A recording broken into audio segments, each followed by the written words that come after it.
Stop!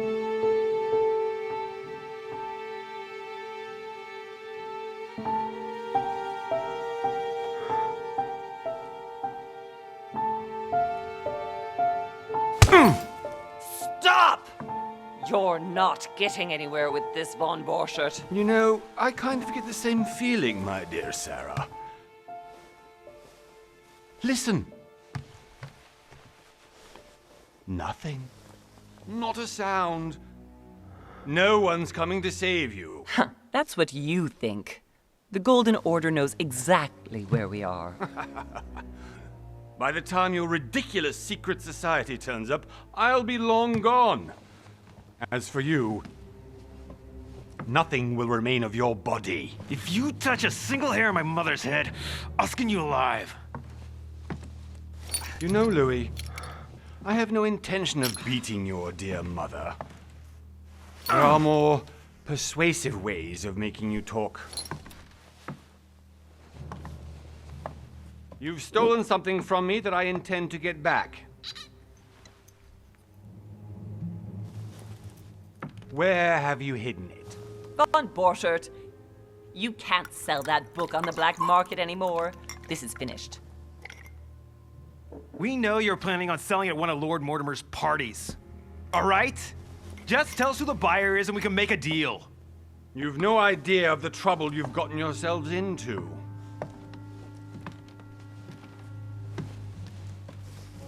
Oh, but you will tell me where it's hidden. I can promise you that. Stop annoying our host, Louis. Son, didn't what happened to you in Rome teach you anything? Just a few more minutes and my concoction will be ready. With this, your bodies will dissolve in less than 4 hours. You'll see. It loosens tongues in no time. You know, I have to admit, Mother, the only thing you've ever taught me is that damn motto of yours. Always remain rational. And open. I got it. I've opened our shackles. Draw him over here. I'll take care of him. Von Borchert! Von Borchert! Listen. Let's make a deal. I'll tell you where the book is if you let my mother go free. Oh, what are you playing at? Don't worry, Mother.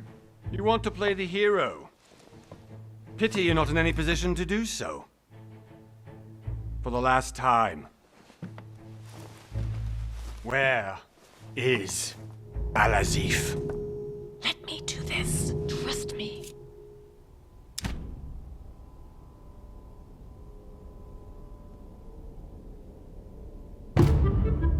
Please, be my guest, Mother.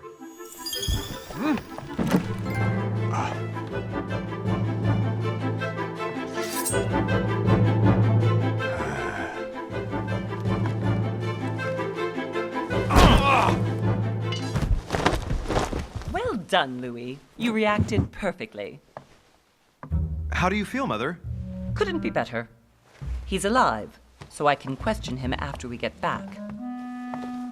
Pity he's just a middleman. Means I haven't finished with this case. Oh, I had a feeling you'd be running off on one of your adventures again, Mother. You know what? I'm warning you. This time, I'm coming with you. No. Even though you impress me more and more, I have to do this on my own. Mother, you're no spring chicken anymore. Come on, let's go home. And don't forget to send our men to tend to von Borchert.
Well done, Mother. You just had to pick up Von Burchard's trail on your own, didn't you? You ditched me in Paris with no explanation, and off you go to infiltrate one of the world-renowned receptions of this Lord Mortimer? And now he writes me to say that you've gone missing on his private island? Which, by the way, looks more like a big rock than a paradise island.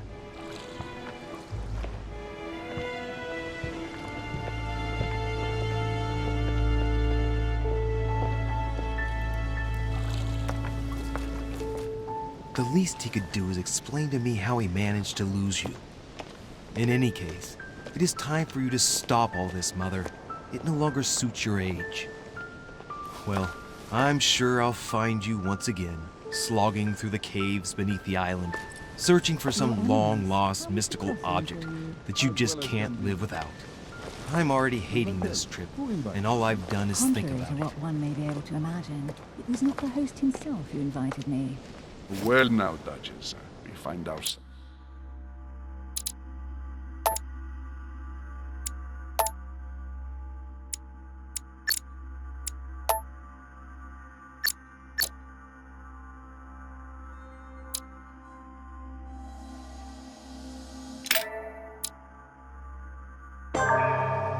Well now, Duchess, we find ourselves both invited by Sir Holm. Well, how very amusing. Perhaps we have some common interests, Your Eminence. Is this your first time at one of Lord Mortimer's legendary parties? Oh no, we have been friends since long ago. But as I'm doing some business with Sir Holm, the invitation came from him. Well, I simply can't wait for all the festivities to begin. And you, good sir, what brings you here?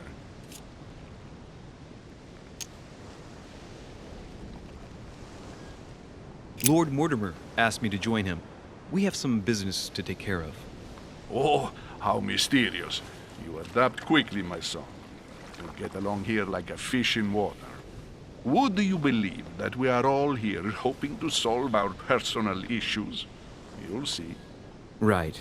I doubt that you came here to look for your mother, Your Eminence. Anyway, consider yourself fortunate, young man, because there are many who dream of simply one day setting foot on this island, and only a very few ever make it. Indeed, I imagine this must be your first time here.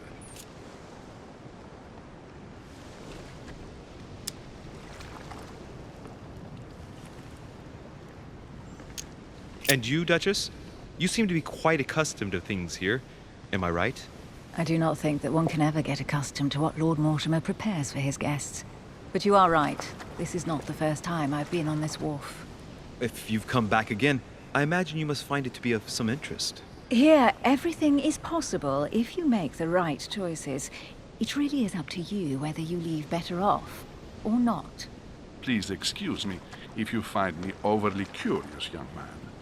I did not mean to cause you any embarrassment. Come, Duchess. They are waiting for us. We're moving, Monsieur de Richet, if you would like to join us. I'm coming, Duchess. A cardinal? A duchess? I wonder if all the guests here are this prestigious. If I'd known, I would have gone for a better suit. Are you all right?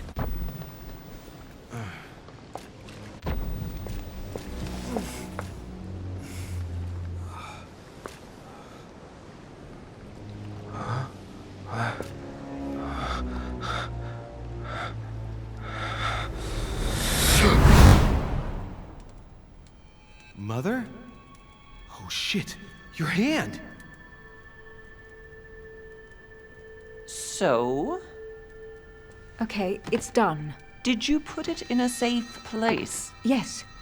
I made sure no one was following me. Don't worry, Sarah, no one's going to find it. Are you absolutely sure? Yes, I'm sure. Right. Just one thing left to do. No, Mother, no, don't! What? Have you lost your mind? There's no other way. If you kill me, you won't find it. That is the point, my dear. No one must ever put their hands on it again. No. But I trusted you.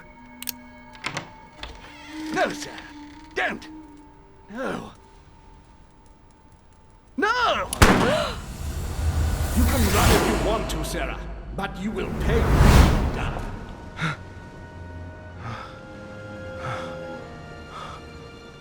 Hugh. Louis, are you all right?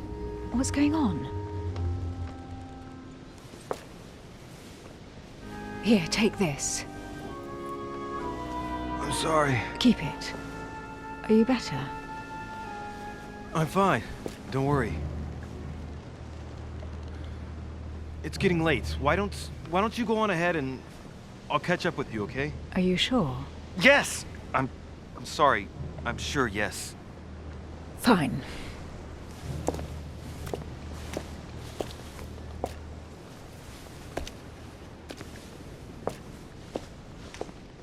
I definitely have to find Mother quickly. Am I going crazy or what? This can't be real. The Duchess arrived with me. What's happening to me, for God's sake? I absolutely need to find you, Mother.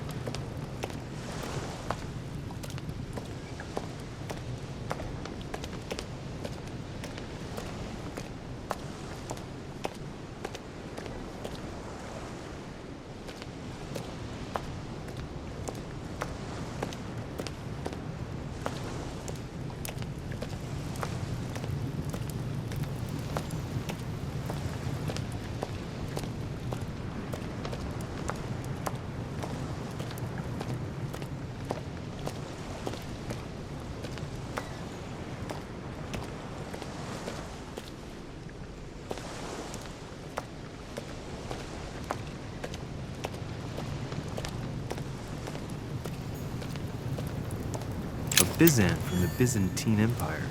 A coin often used during the St. Louis era.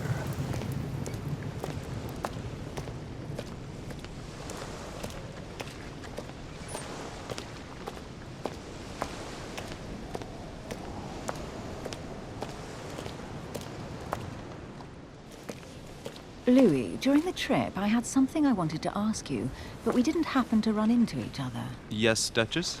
I'm not sure if you remember, but we've met before. At that time, you were of two minds as to your choice of career. Tell me, what have you been up to since?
Well, I've devoted myself to the interests of France to the best of my abilities. A few years ago, I had a brush with some of your fellow countrymen. Counter-revolutionaries, I'd imagine. Exactly. They got away, thanks to a little diversion I came up with to keep the sans-culottes away. Believe me, they came close to adorning the walls of the catacombs of Paris. So that young French diplomat was you? The mercy you showed the agents of the Queen roused the admiration of the court. Few would have let them leave France alive. Duchess, I'm surprised that anyone still remembers. Well, they say I have the memory of two people. But please, call me Emily. Fine, Emily. Tell me, I was actually helped on that case by my mother. You wouldn't know her by any chance? Wait, Louis. We've already met. You do remember me, don't you?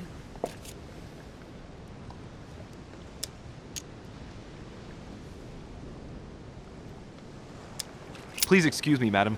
I'm sure we've met before, but I don't remember where. I appreciate your honesty, even if it's not very flattering for me. I imagine that with your beauty, madam, it's the first time a man hasn't remembered your face. Well, I must say you make up for yourself rather elegantly. Please stop torturing me. I'm completely at your mercy. Where have we met? 4 years ago, in London? No, sorry, I don't remember. In the office of William Pitt, remember? No? I'm so sorry, Emily, but I really don't remember you. Let's drop it, Louis. It doesn't matter. Right, time to go to the manor.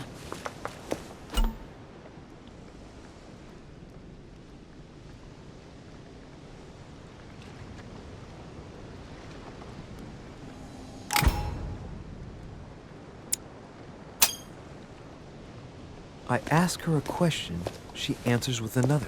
Is she playing with me?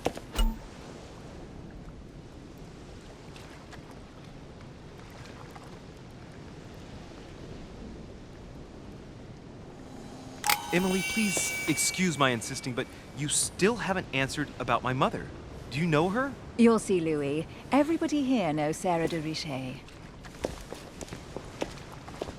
I don't know where we're going like this, Emily, but you're connected to my mother one way or another.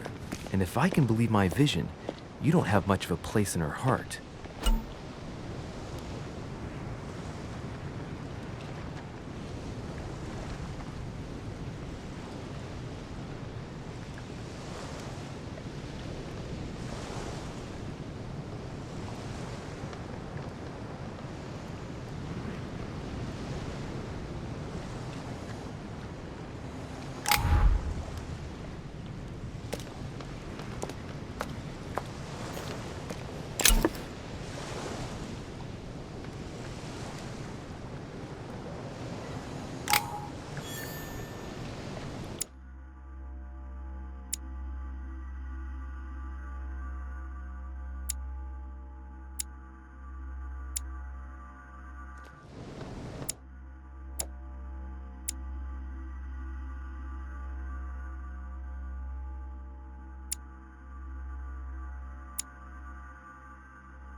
Good evening, sir. May I ask your name, please? Louis Moras de Richet. Monsieur de Richet. Delighted to welcome you among us, sir. You must be Sarah de Richet's son. I must tell you we are doing our utmost to find your mother as quickly as possible. I have an appointment with Lord Mortimer. Would you be so kind as to lead me to him? Unfortunately, sir, I cannot. I don't know exactly where my master is. But rest assured, sir, everyone is waiting for you at the manor. Sir Holm insists on welcoming you in person. Since your mother went missing, everyone has been concerned about finding her. Who is Sir Holm? A close friend of Lord Mortimer's. Please, rest assured, sir, it won't take us long to find your revered mother. Indeed, We are searching the quays again because lights were seen at the wharf just last night. Where we are now? Indeed, sir. According to our information, lights were seen in the middle of the night, sir. After verification, none of the guests seem to have left the manor last night. We think that perhaps Sir's mother was here.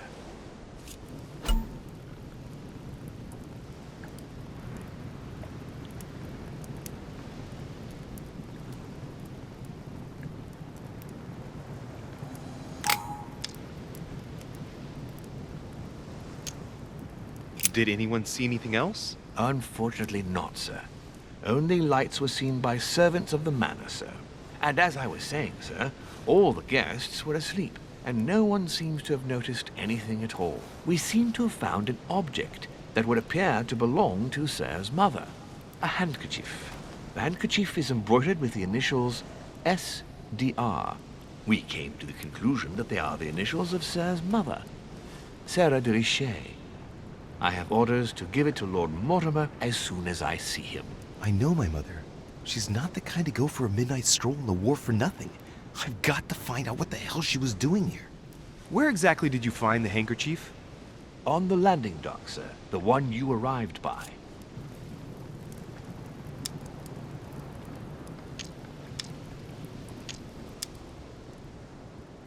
That handkerchief belongs to me. Please hand it over now. But, sir, I'll speak directly to your master about it. It will be a very long conversation. Of course, sir. Please, take it. On that note, I must leave you, sir. There is still much to prepare in order to welcome all the guests. It is indeed your handkerchief, Mother. You must have come here for a specific reason. I need to know what it is. Let's think. What could she have been doing out here on this wharf?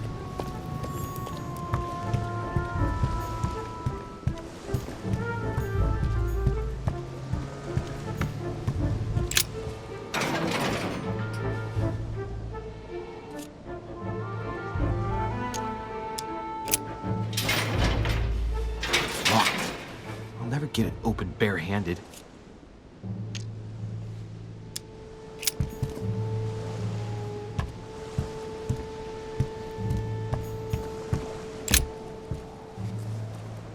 Wooden floorboard.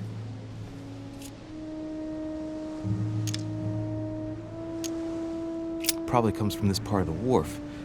The wood is slightly eaten away, of course, but it still would have been fine if it weren't smashed. Probably comes from this part of the wharf. The wood is slightly eaten away, of course, but it still would have been fine if it weren't smashed.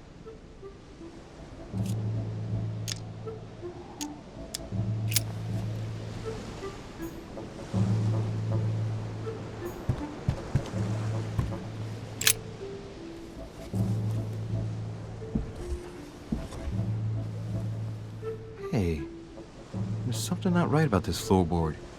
It's different from the rest. Somebody replaced it recently, but looks like it's fixed pretty solidly in place. It's going to be tough to rip it out of here.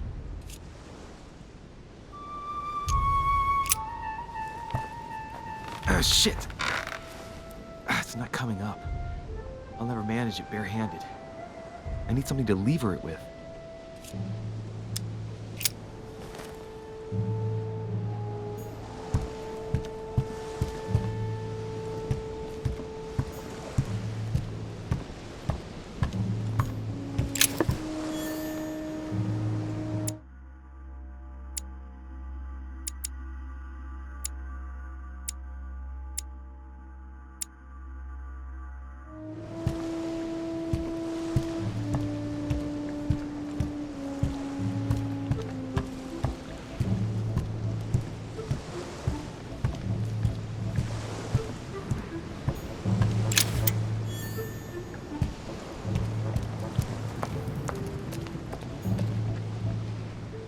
Must be an incredible view from up there. Impossible to set foot on the island without being seen from 300 meters away.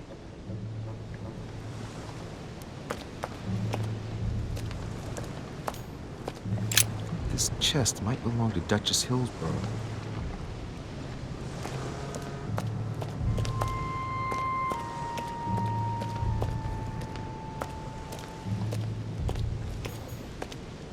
sack of seeds. It's unopened. No one seems to have used it. Looks like a bar from an old gate.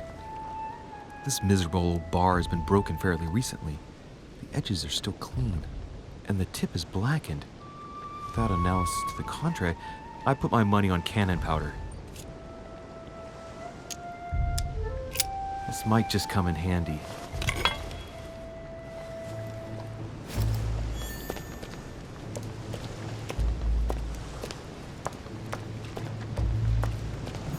Looks like the barrel's been broken for quite some time.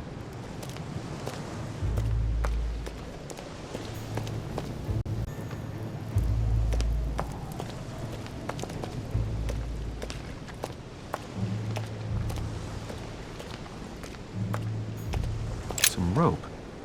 Apparently no one's touched it for a good long time.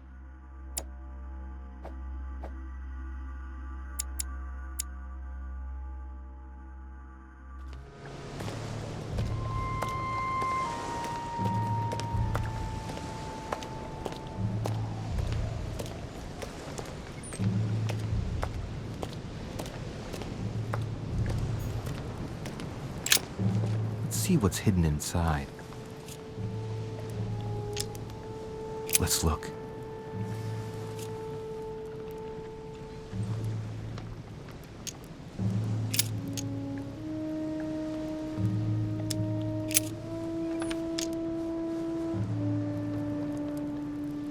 Hôtel de Cluny, Rue de Mathurin, Paris. I guarantee this letter is for my mother. The address is a hideout for the Golden Order. If you write anyone over there, you have to watch out in case someone's reading your mail. But who is this Samuel Ritter d'Auchois? Let's see what's inside this letter. So, Dear Samuel, my stay on Lord Mortimer's island is going wonderfully well. As I find myself in such charming company, I plan to stay a few more weeks. Would you be so kind as to send me a gift that I'd like to give to our old friend Manuel Godoy? I would be most grateful. I have been told that he's going to join us here soon. I would like to mark the occasion. Thank you in advance. Yours devotedly, Sarah Faustine de Richet. what is your game here, Mother? Secrets, always more secrets. You never talk to anyone using language like this. Something's going on here. Who is this Samuel Ritter? And for crying out loud, who is this Manuel Godoy that you keep bringing up? Think. Godoy. Manuel Godoy. Why does that name sound so familiar? Ah, it's coming back to me. Godoy is the head of the Spanish government. He was appointed by King Charles IV, if I'm not mistaken. Rumor has it that he's very close to the Queen. Too close. Much too close. But hey, that's none of my business. He has a reputation of being upright and proud, very attached to the aristocracy, and close to Louis XVI. Well, hope we meet to talk about it soon, Mother. I don't know what you've gotten yourself into this time, but I'll bet you've got a lot to tell me.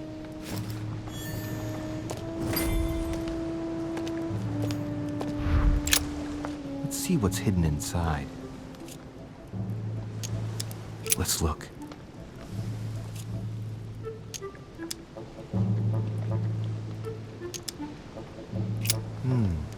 A letter written in an Oriental language. This letter's in Japanese. It's addressed to a certain Kei Shotaro in Tokyo.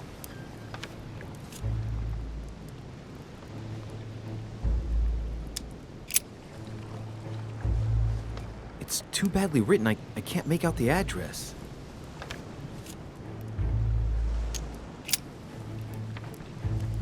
The address is 50 Bedford Square, London.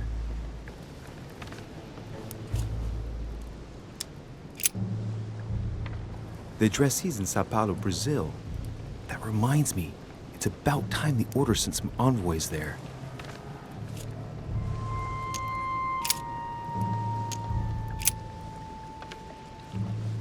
Probably a Dutchman.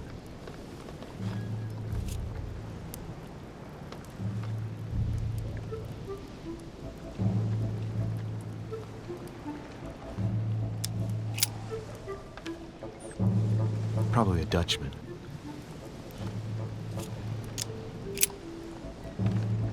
This envelope is meant for the Vatican. This name sounds familiar. Pashi. No, can't seem to place it. An address in Cairo, Egypt. Mortimer communicates with the whole world, apparently.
That does it.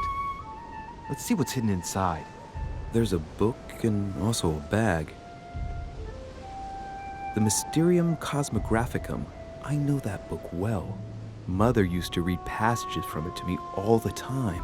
And judging from what I can see, it's the same one as hers. For crying out loud, what's happened to you, Mother?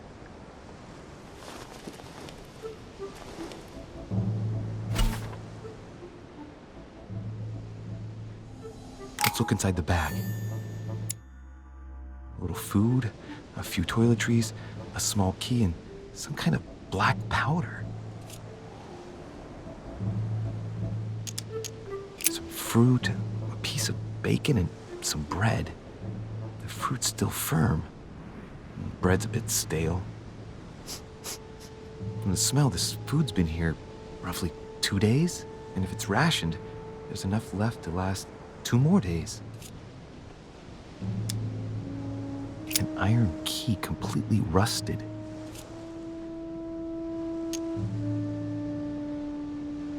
You never know. It might be useful. I hope Mother wasn't counting on it.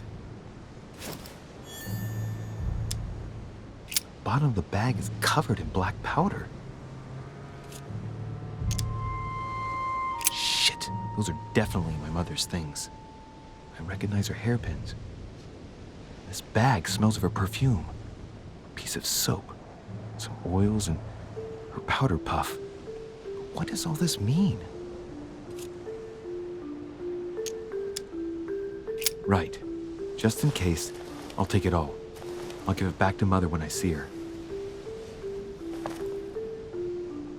Crying out loud. Why did you hide supplies in the middle of nowhere, Mother? I don't know what's going on here, but you obviously feel like you're in danger.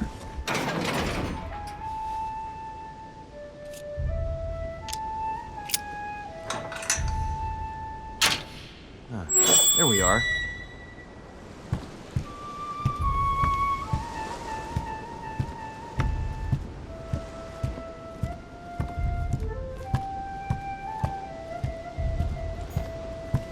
This looks like a pistol case, but it's empty.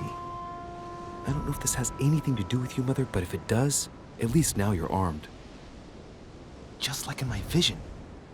And none of it's telling me anything useful.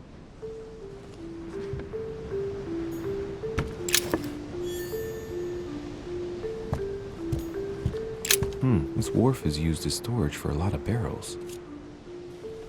Uh-huh. What have we here? It's cannon powder. It's unusable now. I don't know what the person who left this barrel like this had in mind, but it's a waste. So, let's go through this. My mother's been hiding pieces of bread between the rotten boards of a wharf in the middle of the night. That's not normal. And if that weren't enough, looks now like she's armed. Meanwhile, she also takes the time to send out letters, reassuring whoever might be interested that she's having a fabulous time here. So odd. So very odd. And that's not even all I've noticed.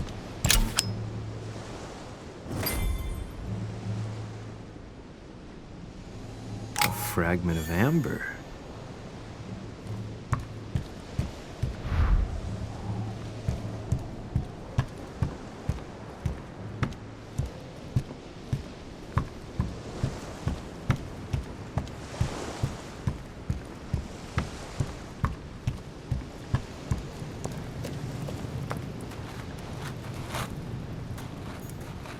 Latin inscription. En nessis, mi fili, quantilia produncia mundus vergatur.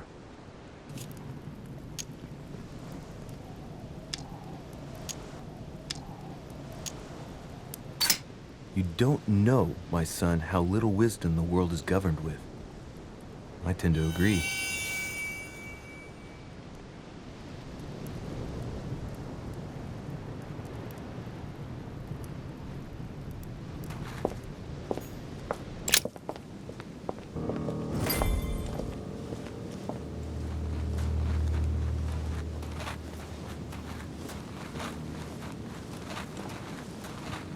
How did Mortimer manage to build his manor at the top of a rocky outcrop?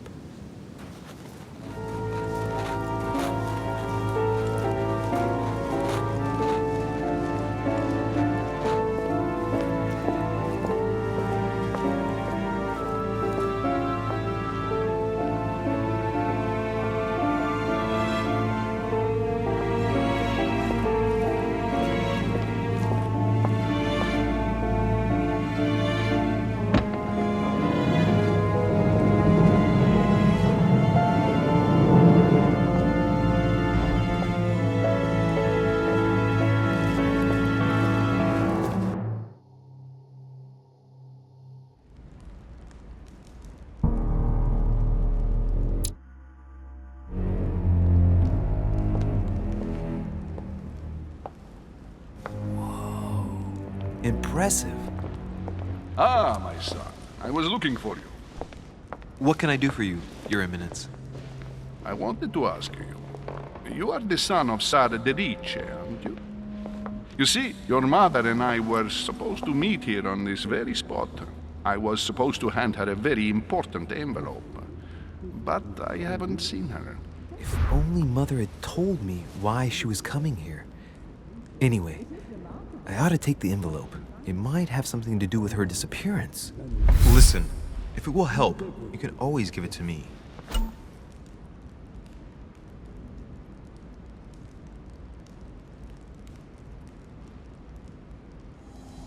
Thank you, my son. I'll bear that in mind.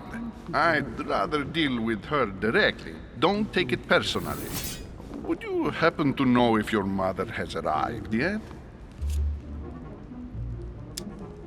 Certainly, Your Eminence. Mother got here some time ago. I was hoping to find her when I arrived, but given the hour, she must be asleep by now. Right. I shall see her tomorrow, then. By the way, Your Eminence, I wasn't aware you knew my mother. Ah, if you only knew, my son. I hold your mother in the highest regard. She has rendered great service to the church, and her help is invaluable. I hope that you will follow in her footsteps. If only she had told me where she was headed. Nonetheless, our exchanges have always been discreet, and I should like them to remain as such. If your mother wishes to speak to you about us one day, I will not mind if she does so. That is very commendable. But since we work together on a daily basis, it's surely just an oversight. Most certainly. You said you work together. What do you do exactly? Mother passed her passion for art to me. Ancient art. Very ancient. Ah. I didn't know your mother was an art lover. Mainly pre-Christian objects, which are believed to have unique properties. Well, how interesting. Now that you mention it, I can indeed imagine Sarah getting interested in that. All the same, It bothers me to see you in a quandary, Your Eminence. Is there any other solution? Look, if it's of any help, you can always leave your envelope with me, and I'll give it to her as soon as I see her. I hesitate. Up till now, we have always dealt with her in person, and that has always been successful. Do you think I should give it to you?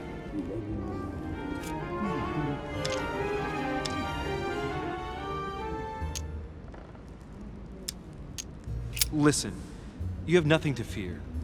I will give your letter to my mother the moment I find her. The moment you find her? You mean Sarah has gone missing? Shit, I shouldn't have said that.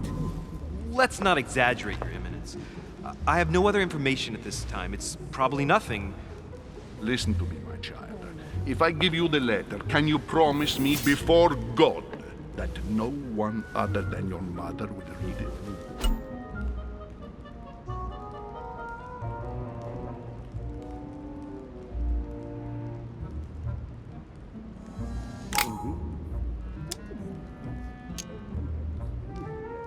I swear by the Almighty God to honor the promise that no one but my mother shall cast her gaze upon your letter. Good. Listen, let's stop there. I'm going to tell you a secret, Monsieur de Ricci. Your mother and I are organizing the escape of a large number of French priests who face a massacre organized by the accursed Republican tribunals. The church is literally being bled like a beast. Without your mother, hundreds of men of the cloth would have gone to the guillotine. She has made the services of your order available to us by organizing the priests' safe passage across the borders. Even if she does not share all our convictions, she always provided assistance. Young man, you can be proud to be her son. Be it only for her sake. Always respect your name. Here, the letter I spoke of. It includes a list of about 15 names ready for departure. Be quick. Remember to tell Sarah when you see her that time is short. Well played. I'll decide later when I'm alone whether to look at what it contains.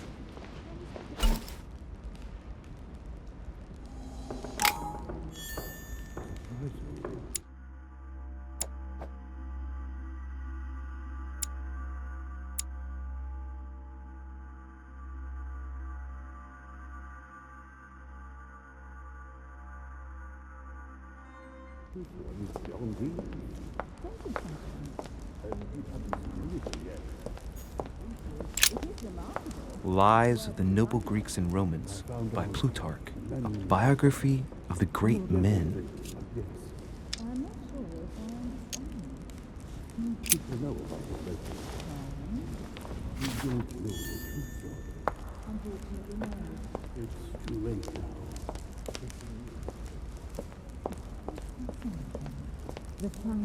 I thought my chimney was big, but this one is beyond belief. It's the least one can say. I've been longing for a warm fire for ages.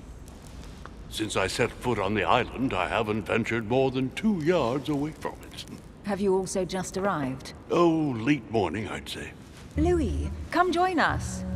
Monsieur, may I introduce you to Monseigneur His Eminence, Cardinal Piaggi. He joins us straight from Rome. Oh, just call me Your Eminence. It's simpler. George Washington, President of the United States of America.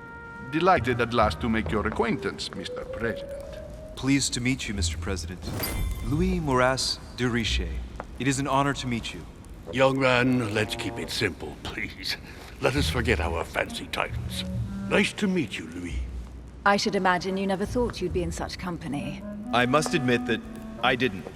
It's the first time that I've ever met so many illustrious personalities. And you haven't seen anything yet. Generally, when Lord Mortimer organizes one of his receptions, there are over a dozen people here. They can't all be here yet, and you'll see, most of the time there's only the upper crust. And I noticed you were already getting to know His Eminence at the entrance. It's the perfect place to build up a network. What were you talking about, if you forgive my indiscretion?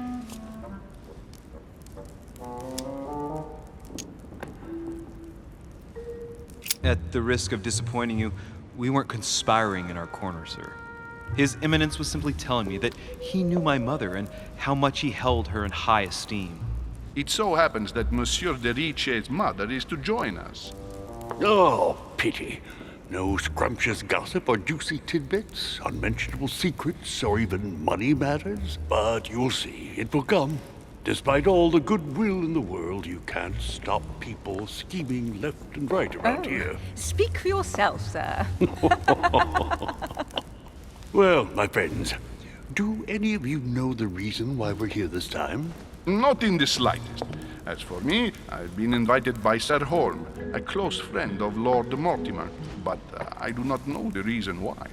You see, Louis, every time Lord Mortimer organizes a reception, he always finds a moment to set up a chat with all the guests. During which time we remake the world. Accompanied by gallons of absinthe and cussing. I'll leave you to imagine the result. So, if I understand rightly, Monsieur de Richet, you've come out here to join your mother. For what reason, exactly? Lord Mortimer asked me to drop everything and come find my mother, who seems to have disappeared during her stay here. Ah. I took the first boat, and here I am. I'm so sorry. Don't be, sir. It's not your fault.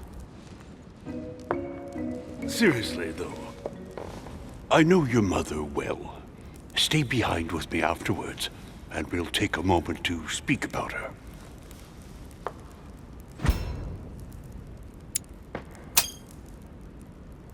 Good Lord! Washington is wearing the emblem of the Grand Master of the Golden Order. It's the highest distinction of the Order in the United States. It puts him on par with my mother. He must really know his stuff when it comes to the occult. Good evening, my friends. Holy shit! That's the man for my vision. An urgent case has delayed our host, Lord Mortimer. He can't be present this evening, and he sends his deepest apologies. He's asked me here and he hasn't even turned up? Great start. Do you know that man? Sir Gregory Holm, an English aristocrat, very influential. He's also close to Lord Mortimer, so don't be surprised if he acts like he's at home. And now, my dear guests, a light meal is served in the small salon. For those who would like to, you're invited to follow me into the next room. My dear fellow, you must have read my thoughts. I shall follow. We'll have to be careful not to make too much noise. One of Lord Mortimer's guests is relaxing. Oh, we shall be quiet. Don't take it the wrong way, Sir Holm, but I've already eaten. Thus, I shall be happy to remain by the fireside. If you don't mind, Gregory, I should like to keep Mr. Washington company. Please feel at home. And you, sir? If I stay with Washington, we'll be able to speak about my mother. But on the other hand, I'd like to learn more about this Holm. I saw him in my vision. Let's see what Washington has to say. Sir, if you don't mind, I shall stay here. Do exactly as you please, young man. Louis, thank you for staying. Just like you, when I arrived this morning, I found out that Sarah had gone missing. I know your mother well. Don't worry. Emily is from the English branch of the Golden Order. And President Washington is in fact the leader of the Order in the United States. I didn't know. Sorry to have made you wait, but I didn't want to speak in front of the others. You did well. Secrecy and discretion are the pillars of our organization. If I can help in any way at all, please don't hesitate to ask, my lad. And if you have any other questions, now's the time.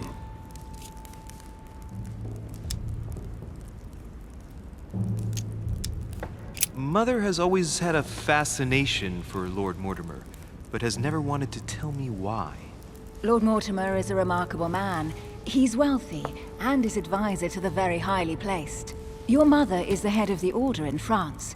It doesn't surprise me that he asked her to come. Lord Mortimer greatly contributed to financing my electoral campaign, for example. But I want this to be clear, without ever seeking to gain an advantage.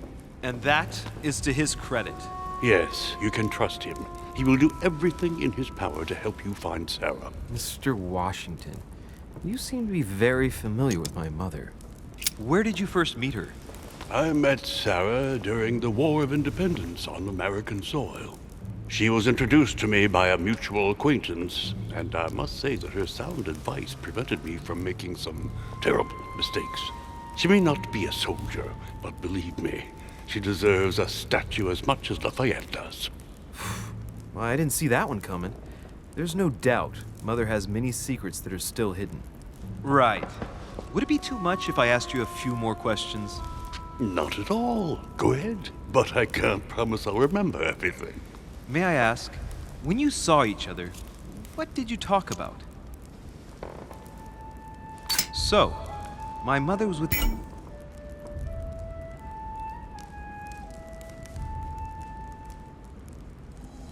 during the American Revolution.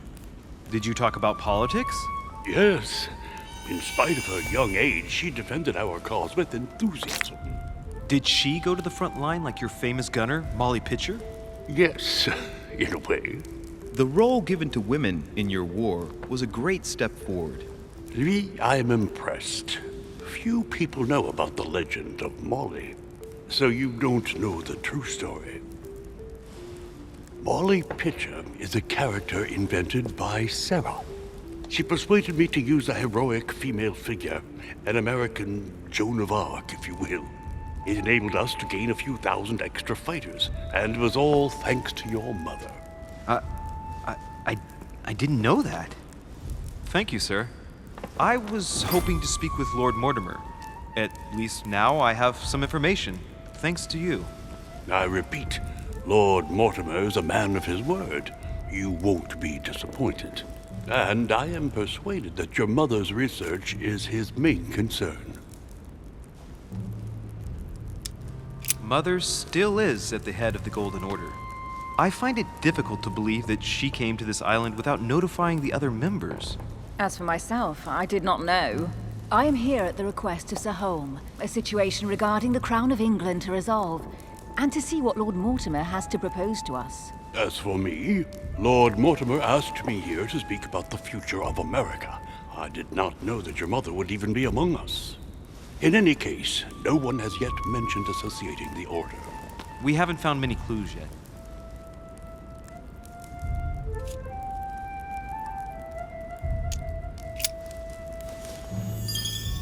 But I did find a book that belongs to my mother. Where did you find it?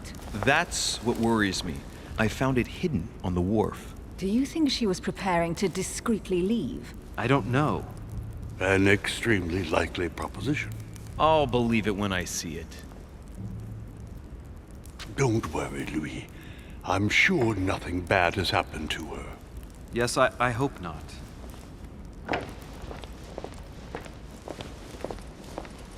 Careful, they're coming back.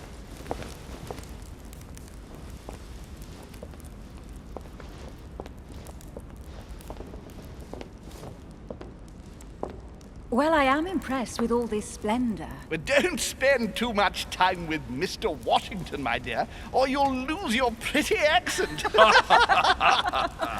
You seem to be intrigued by that statue.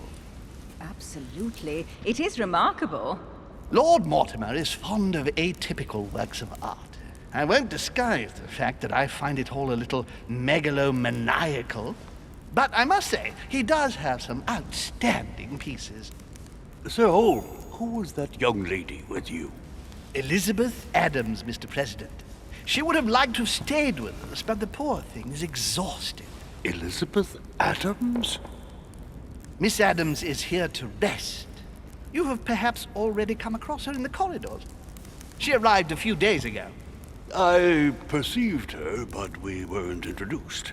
Rest assured, she is not here for the same reasons as yourselves. Consequently, I'm counting on your indulgence.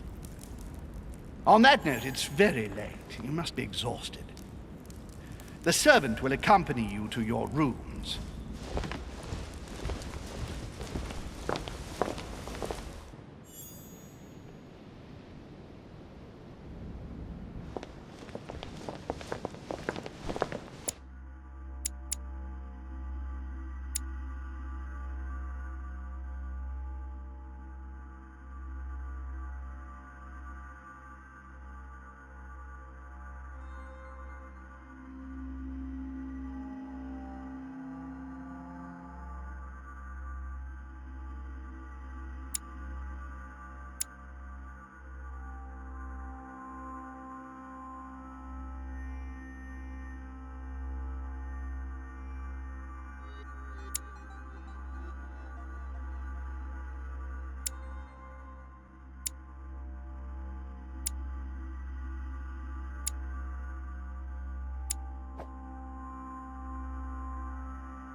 Ladies, gentlemen, I bid you all good night. Mr. President, Your Eminence, Duchess, you have the same rooms as usual. You, Monsieur de Richet, will find your room at the end of the corridor. Well, my friends, I am bone tired. I am off to my bed. See you in the morning. Good night, sir. I shall do likewise. Louis, I shall see you in the morning. Sleep well. Good night. See you tomorrow. Oh man, it's been quite a day. Right, where is my room?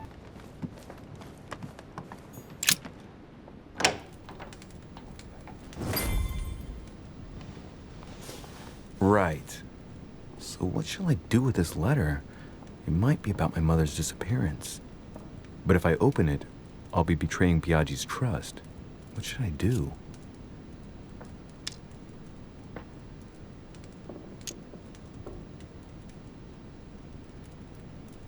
Damn. Can't wait to open it, but I gave my word to Biaggi, so... Too bad. I'll wait until I hand it to Mother. Wow! Nice room. Mortimer sure doesn't do things halfway. Saint Jerome and the Angel.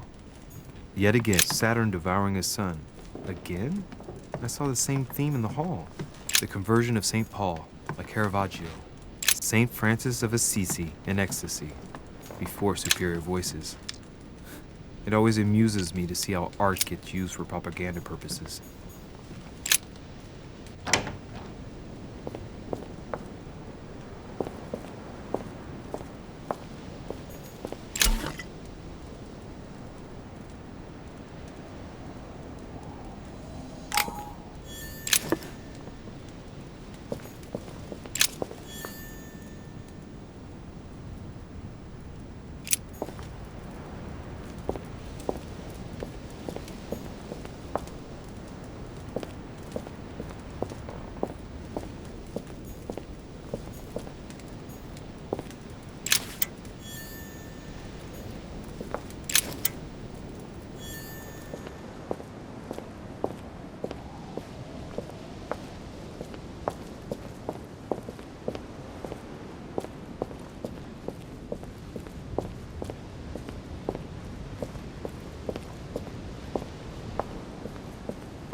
Your turn? The servants are not very efficient. Durocher can't be far away. They'll find her soon. Their search time is restricted, given that they must keep an eye on Adams. I can take care of her, you know. Yes. Well, in any case, I do thank you for bringing her to the island. From what I've understood, the search of Durocher's room hasn't turned up any results. Not yet, no. But we've put her son in there. Perhaps he'll find something. That might come in handy. Louis grows impatient at not yet having met the famous Lord Mortimer. He will meet him tomorrow.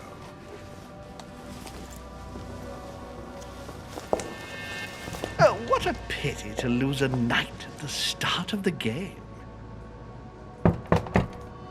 Are you waiting for someone? A young French soldier. During our game of chess? Don't worry, Gregory. The game won't disappear. I'll have one of my men escort you back. Don't trouble yourself. I know my way out. Ah, good evening, gentlemen. Please forgive me for this late hour. It is never too late, and we have much to discuss. One last move?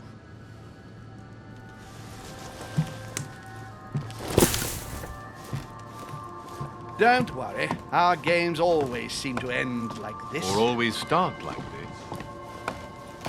Come, take a seat, my friend.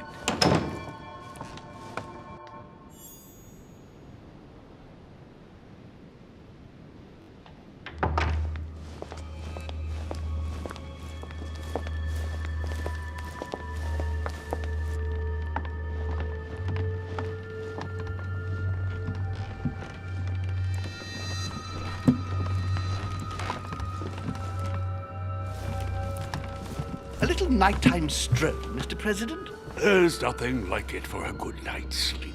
Do not hesitate to ask a servant to show you back. The corridors seem quite safe.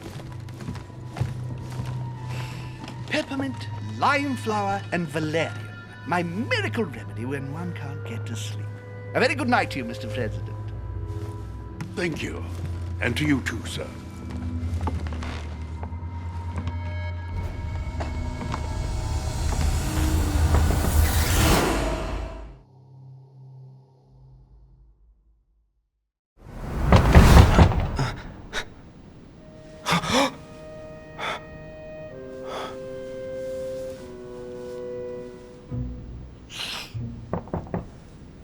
I'm coming.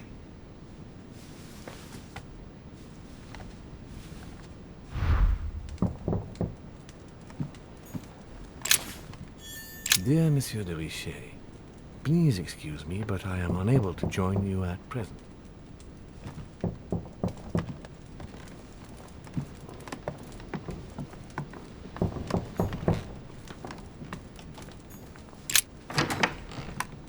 Excuse me. Am I bothering you? No, not in the least. Is something wrong? I'm going to need your help. Do you remember the young lady we spoke of in the hall?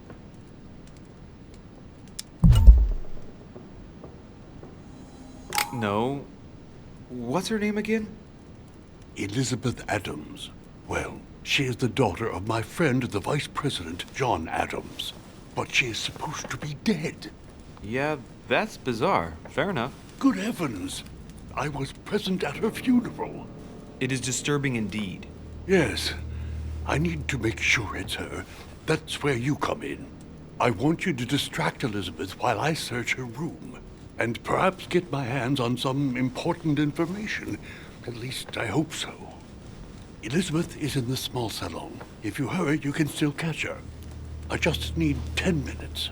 But if my vision is true, there are two men nearby discussing very important issues, and one of them looks much like Mortimer.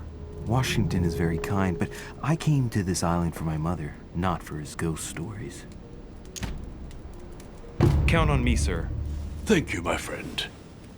Keep Elizabeth downstairs as long as possible. She must not return to her room. Trust me.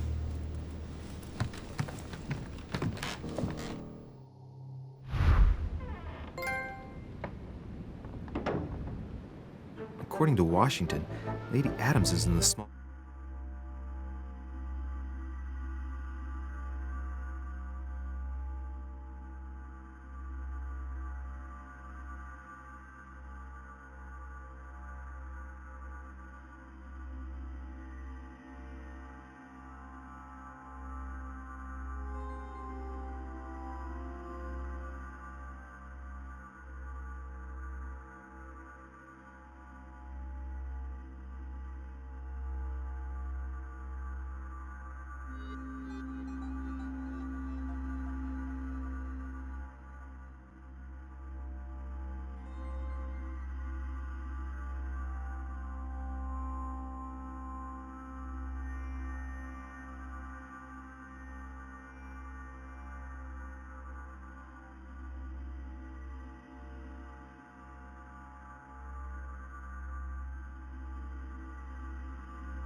salon. I better hurry.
My son. Oh, you are a godsend. What's the matter, Your Eminence? I believe Miss Adams may be in danger. What do you mean?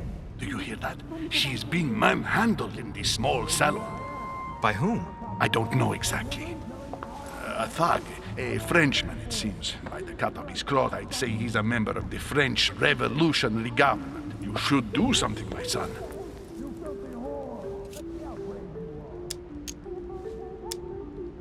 Shit.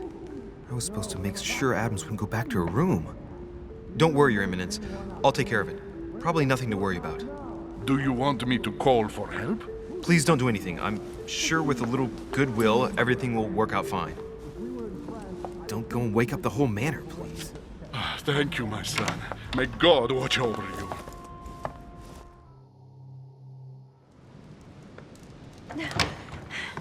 Who do you think you are? Forgive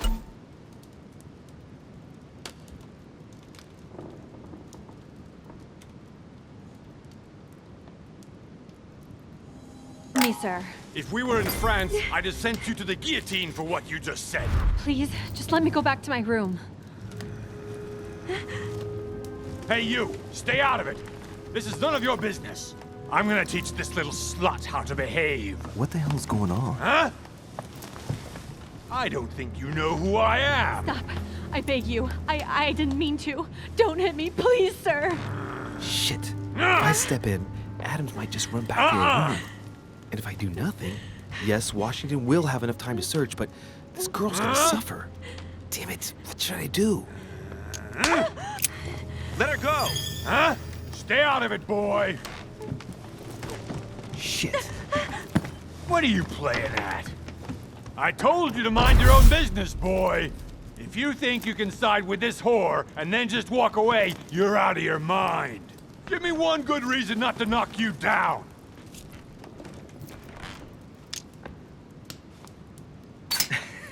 Sir, you obviously do not know who I am, or you'd keep your distance. Ooh, one more like that and I'm gonna get scared.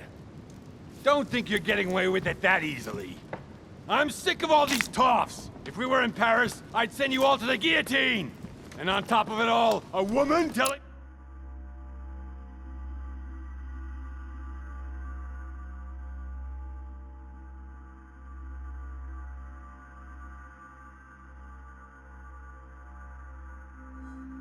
Me how I ought to behave?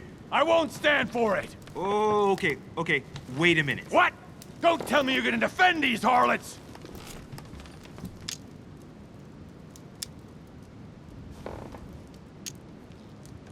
Hold on. Let's take a second and think about this. We're not animals, so let's not act like one. I knew you were a panty waste. You make me wanna puke. Okay, you really are an animal. I get the feeling you're trying to put one over on me. If that's the case, you're making a big mistake. Sorry about that. Look, there's no point in us aggravating each other. Let's both just go our separate ways. Don't move, we're not done yet. You wanted to be the knight in shining armor and save the damsel in distress. Let's see how brave you are.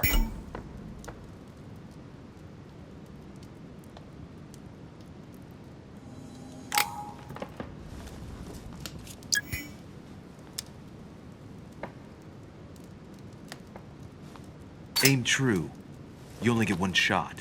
At this distance, even a blind man couldn't miss. If you miss, you're a dead man, sir.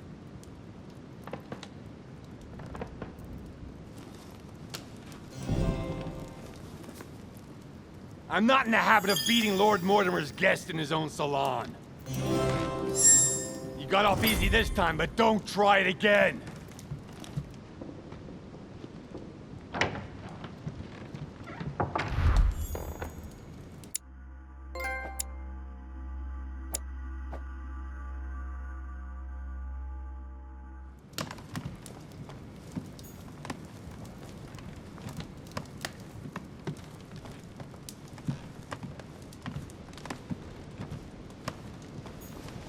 Great.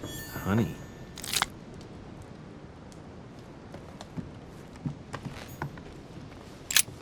There's a pattern with 5 circles on this chest.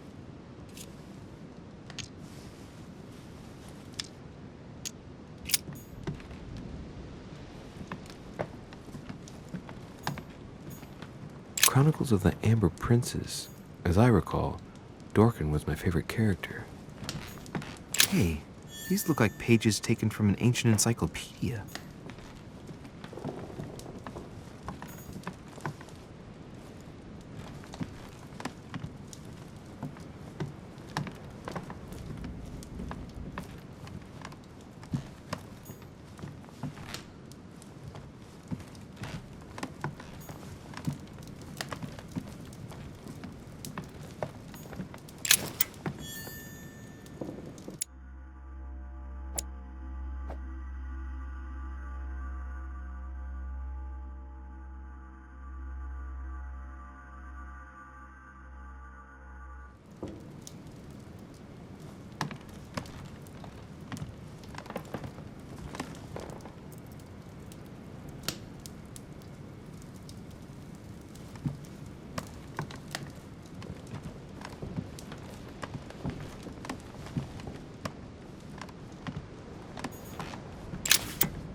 The brooch Elizabeth was wearing.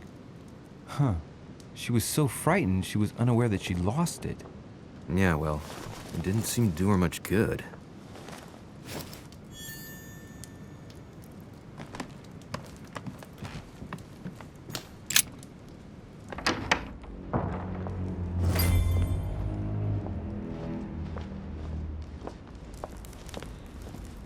Well, did you get time to search the room? Louis, I only needed 10 minutes. Imagine the scandal if she had found me. What would you have done in my shoes? She was in the middle of an argument with some angry guy. 10 minutes? I didn't ask for the moon. Nonetheless, you found what you were looking for, didn't you? Not everything, but yes. Elizabeth is definitely the daughter of John Adams. We need more information. You can always go back. It's too late now.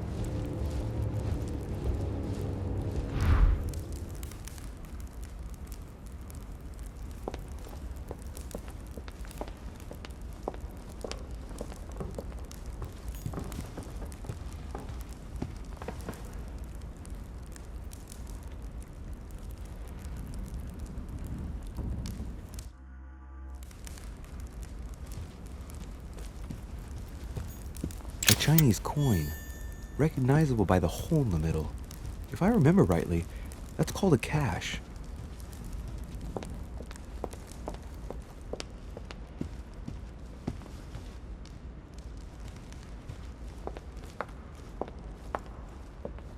Cash.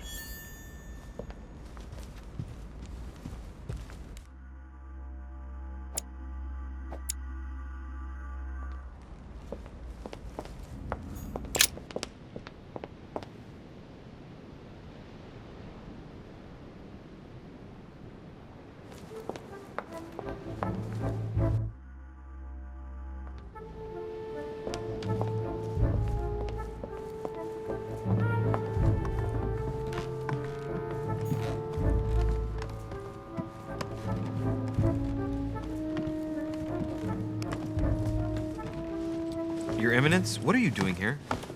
I was worried about you, my son. How did it go with Miss Adams? Don't worry about that anymore, Your Eminence. I had to step in, but everything's under control. What an adventure, my son. I am relieved to hear it. You acted as a good Christian. In these troubled times, we need more men of your caliber. It's nothing, Your Eminence. I did what I had to do. Well, you did the opposite. Good. Well, thanks for the news. My son, I have another problem. I wanted to speak to you about something important. Do you still have my letter on you? The one I gave you in the hall? Why do you ask? I have a name to add to it. Here it is.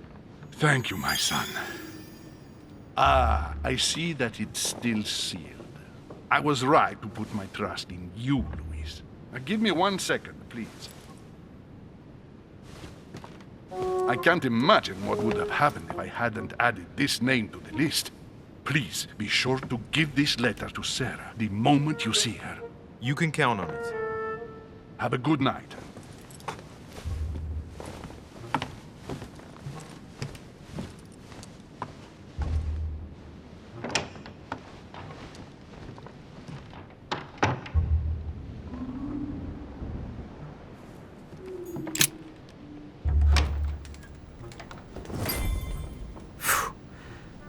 Exhausted. I better go to bed. I'll search my room tomorrow. If Mother stayed here right before me, you never know. And Mortimer had better show up.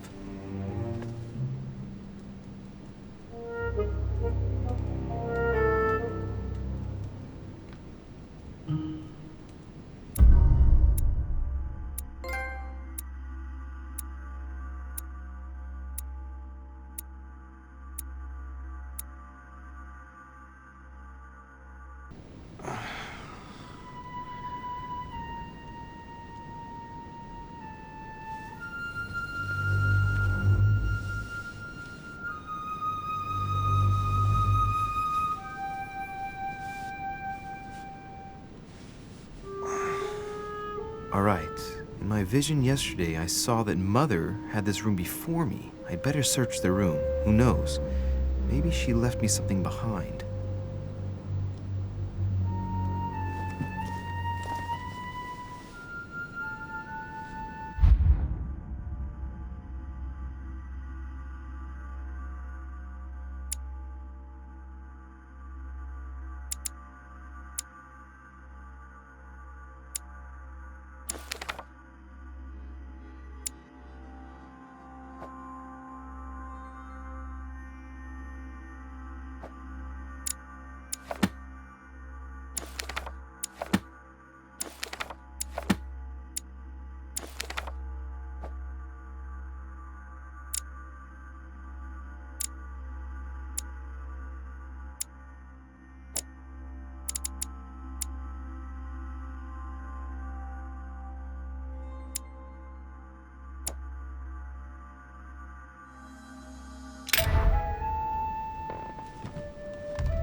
Writing material.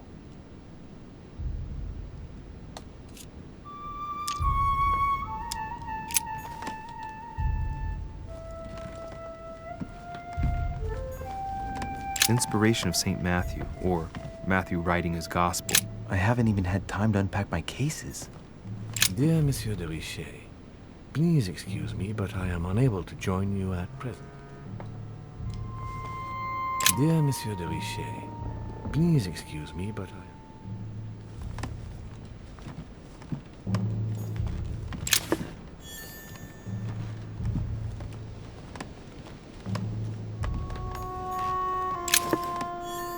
The torture of Ixion, condemned by the gods to lose his mind because of his arrogance.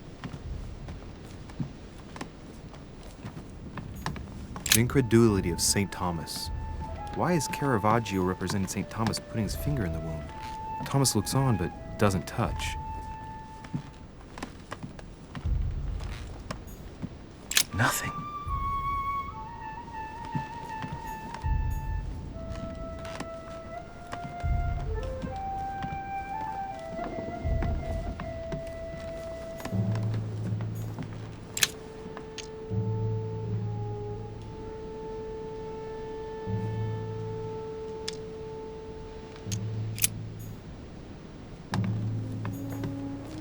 Inferno by Dante.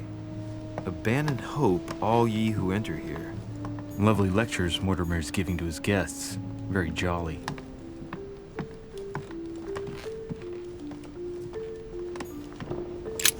Nothing here. I wouldn't mind a nice, strong coffee, though.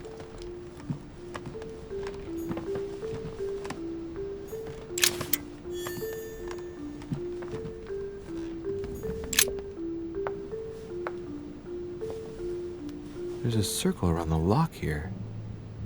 Must be the trunk Mortimer was talking about. The key should open it.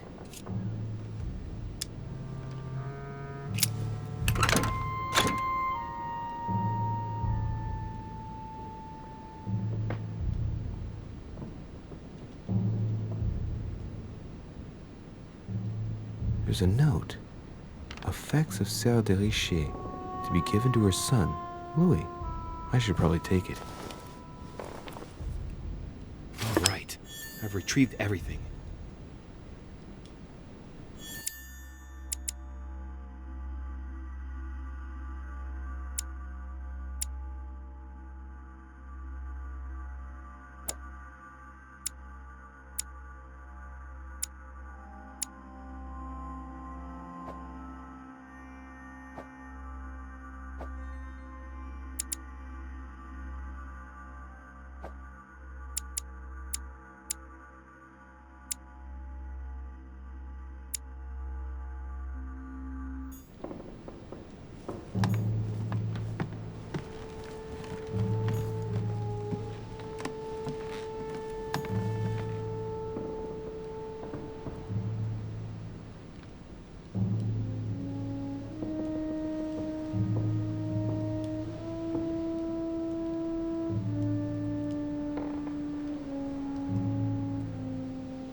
Oh, this bookcase is well stocked.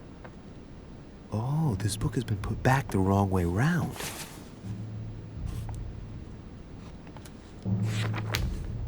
A Voyage Around the World, the travel log of the explorer Louis-Antoine de Bougainville.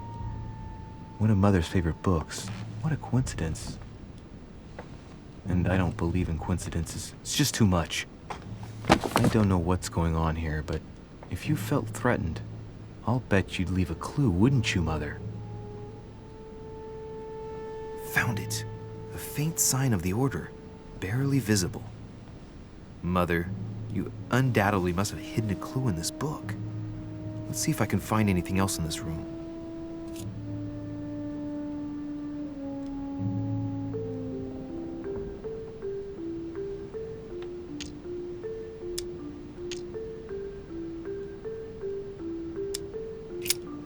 I'm not far from solving the puzzle. I must keep searching. Look, markings on the floor. Just a bit worn out. I was hoping to find something leading to a secret passage.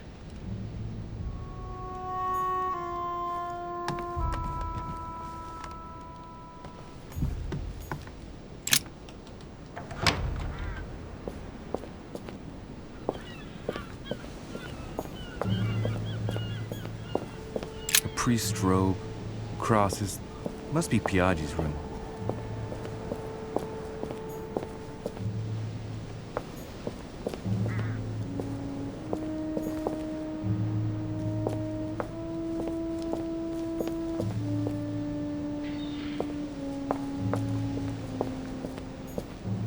This room looks unoccupied.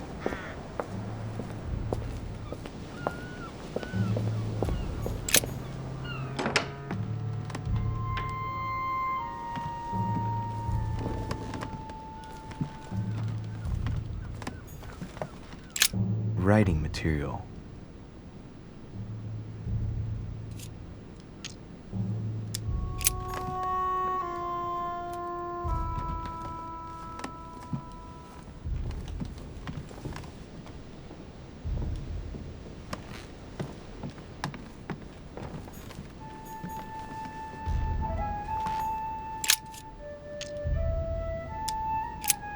I'm not far from solving the puzzle. I must keep searching.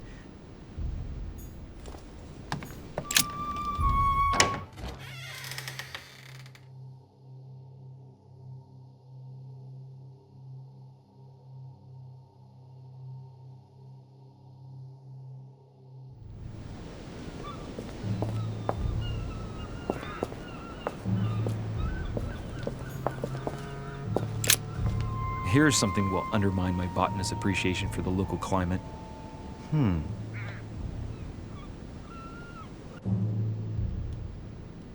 Let's recap. My mother was in this room. I found a rare edition of her favorite book. She must have left something behind. She must have used the writing materials. What if she used lemon juice instead? An old trick used to hide messages. A message using invisible ink. I bet she used a lemon to leave a message. Now, how do I reveal the message?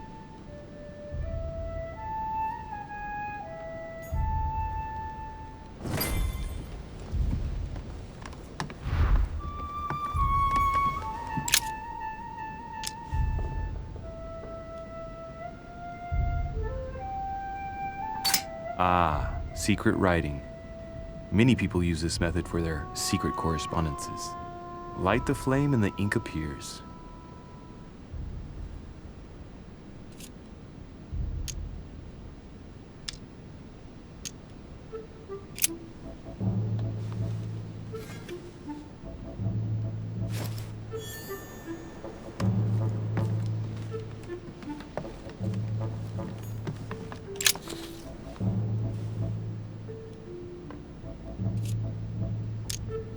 Aha!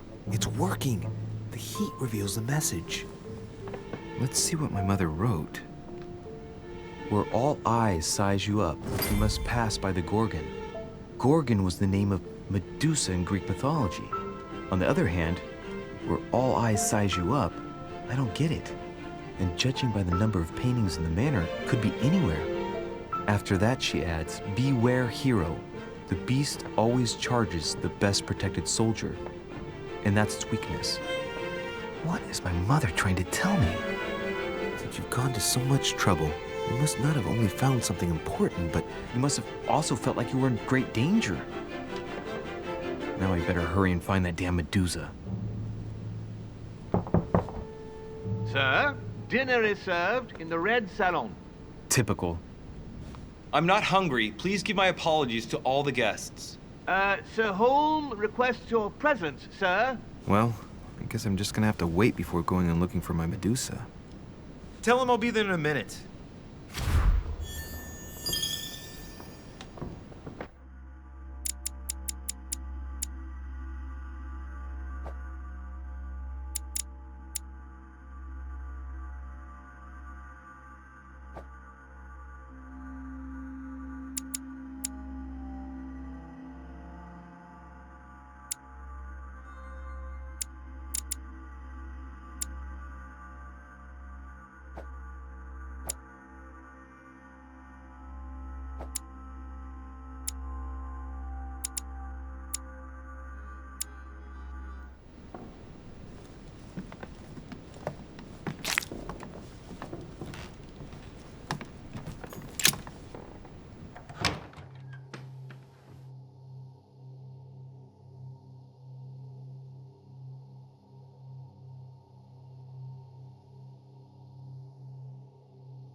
I get a chance, I may have to take a little tour through the rooms of the other guests.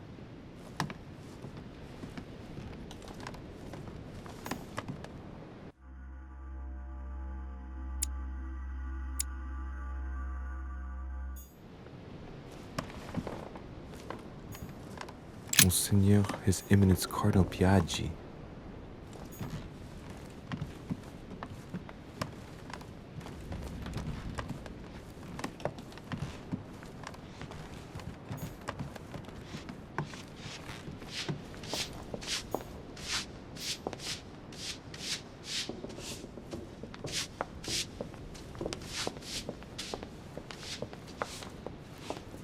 That must be the door to the room of the soldier I saw in my vision. Monsieur Napoleon Bonaparte.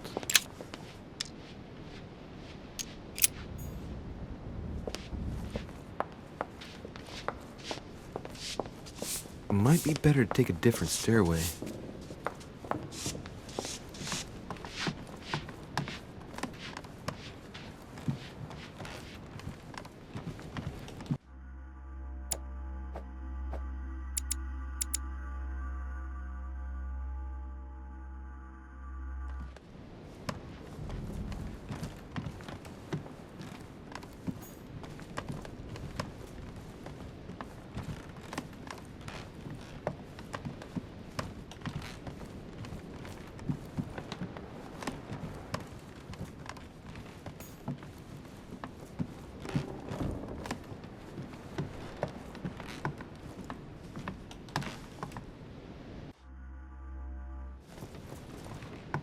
That's the door to Elizabeth's room.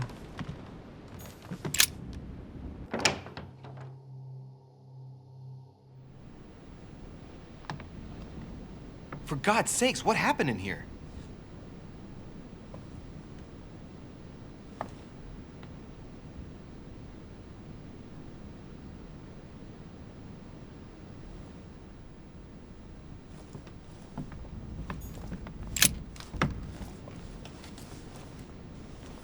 A chest with a half-circle pattern.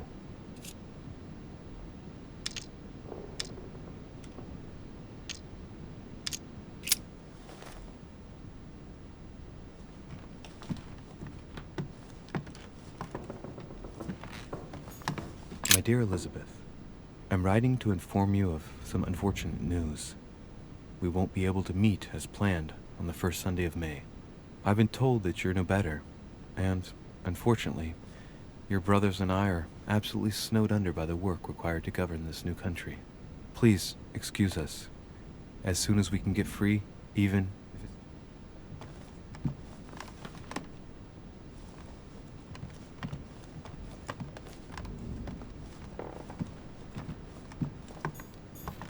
it's... Great. Honey. Looks like I found a box containing some kind of white crystals. Well, let's see what it tastes like.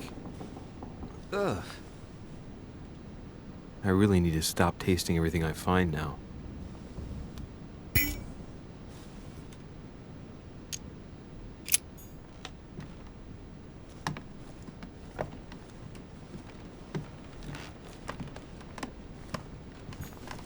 June 11th, 1791. My dear Elizabeth, your last letter gave me much...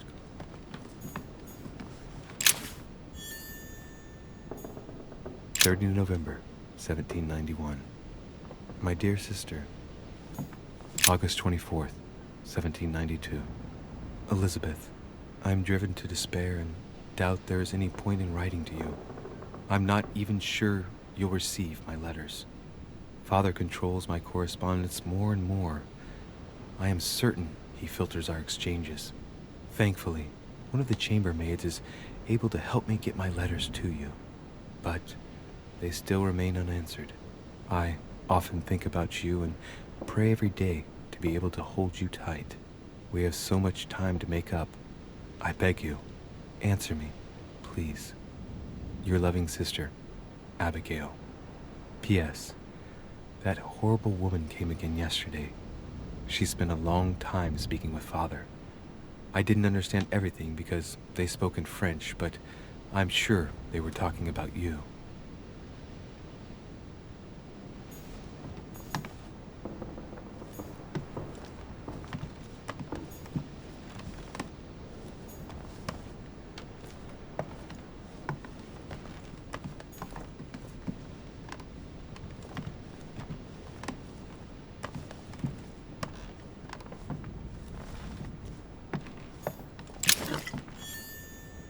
An old sesterce from Roman Gaul.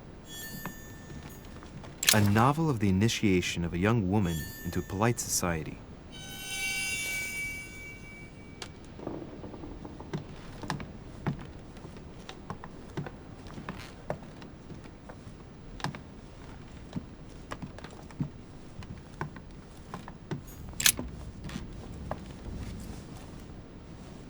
A chest with a half-circle pattern.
Decorum guide.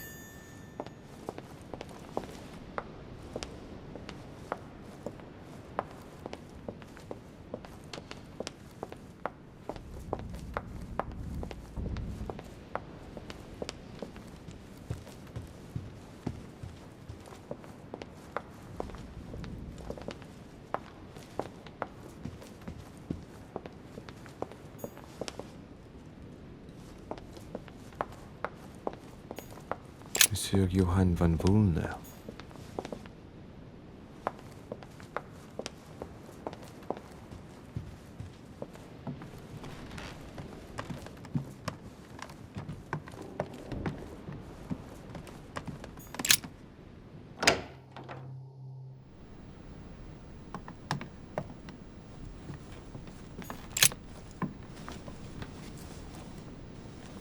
A chest with a half-circle pattern.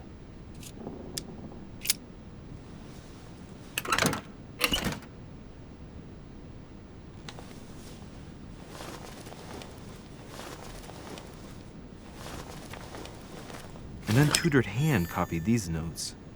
Looks like a healing method. Well, that's a pity. The writing is barely legible.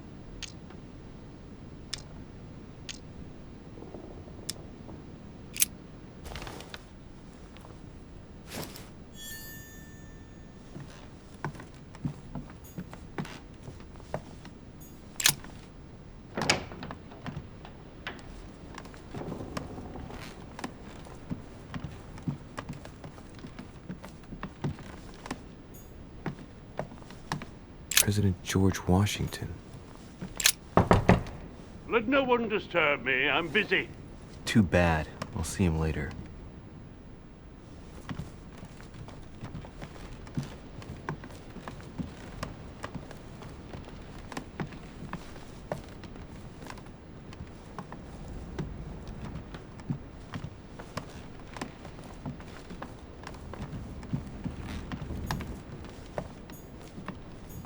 Monseigneur, His Eminence Cardinal Piaggi.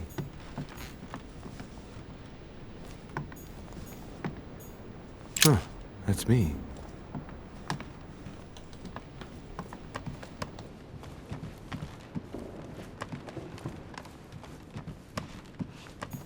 Duke Manuel Godoy. Might be better to take a different stairway.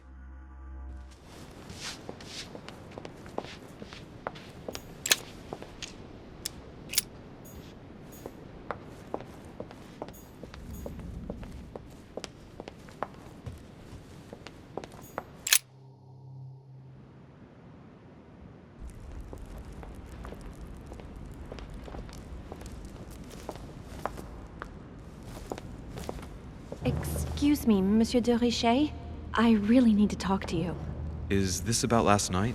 No, that was just a misunderstanding. I'm sure it was a little bit my fault, too. There's no excuse for that man's horrible behavior. You ought to tell Sir Holm. Look, the only thing that I care about is that I've lost something precious. I'm not worried about Jacques Peru.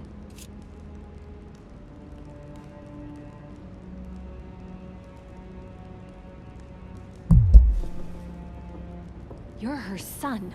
Sarah de Richet's son. Yes, why? Last night, I found out that your mother was on the island. What are you doing here? My mother came here to do business with Lord Mortimer, but she seems to have gone missing. So I'm here to find her.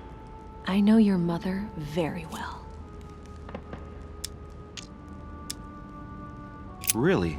Yes, I have been in your mother's care ever since I was born. She nursed you? Oh, I wouldn't say nursed. No, I remember her stare, cold as ice. Her sadistic hands pressing over my mouth to silence me while I screamed in pain. I remember her knees, too. She held me down with them while she cut and burned scars into me. Hold on a minute. What do you mean? You can ask her when you see her. Huh, she's getting more and more agitated. Look, I've got to go. Wait. I need to know more about you and my mother. Why did she put you through all of that? There must be some reason for what she did. What's the point of rubbing salt in the wounds?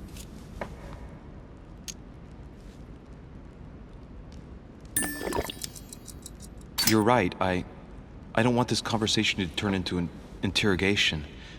You've suffered enough already. I respect your silence. Please excuse me. Well, thank you. I know your little game. You're no different from the rest of them. You couldn't give a damn about me. The only thing you're interested in is finding out about your mother. Don't say that. Not everyone wants to use you. Some people care about you, don't they? Haven't you got a sister? Yes. I'm sure she loves you with all her heart. She's the only one who cares about me. I would have put an end to it all by now if it weren't for her. Since you insist, I'll tell you how I met your mother. Thanks for trusting me. You see, before I was born, my mother often suffered from hallucinations and fits of anger. Soon people could barely recognize her. She became a completely different person. So my father spent an enormous amount of money paying for the best doctors, but none of them were able to cure her. The last resort was to call a priest. So, is that what your father did? No. He went to an expert in the occult. Ah, my mother. Her reputation already extended beyond our borders. My mother's fits stopped at my birth, and Sarah de Richet concluded that the evil had passed into me. Not only did it encourage her to stay, but she took the opportunity to advise my father to separate me from the rest of my family. That's how I was declared stillborn. My fate was decided that very day. It would coincide with my mother's frequent trips to America. I had my first fit when I was 3. That's when your mother began her experiments to rid me of the evil inside. I understand how you feel, but I know my mother. I'm sure she had her reasons, even if it seems difficult to believe. Everything she put me through was all for nothing. My whole life was ruined for nothing. So what brings you here then? My father used to know Sir Holm. He offered to introduce me to the world's leading authority in the occult. Lord Mortimer. He was my last hope. Until I found out he had also invited your mother. It's got to be a coincidence. I don't believe for a second she's come here for you. You can't change my mind about this, Louis. My days are numbered, and I know it.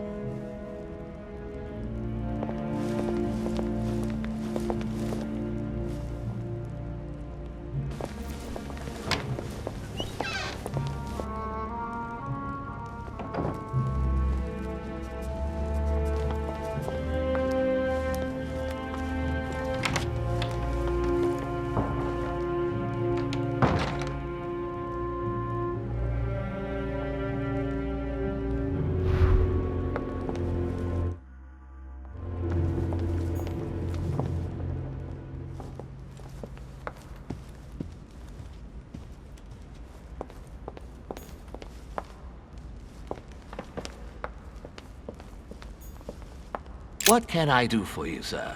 I am at your service, day and night, sir. I would like to speak about your master, Lord Mortimer. Do please excuse me, sir, but I shall make no comment about my master. Is there anything else that sir would like to know? I would like to speak about your master, Lord Mortimer. Do please excuse me, sir, but I shall make no comment about my master. Is there anything else that sir would like to know? What can you tell me about the guests? Do excuse me, sir, but I am bound by discretion to say nothing about Lord Mortimer's guests, sir. Perhaps sir would like to know something else?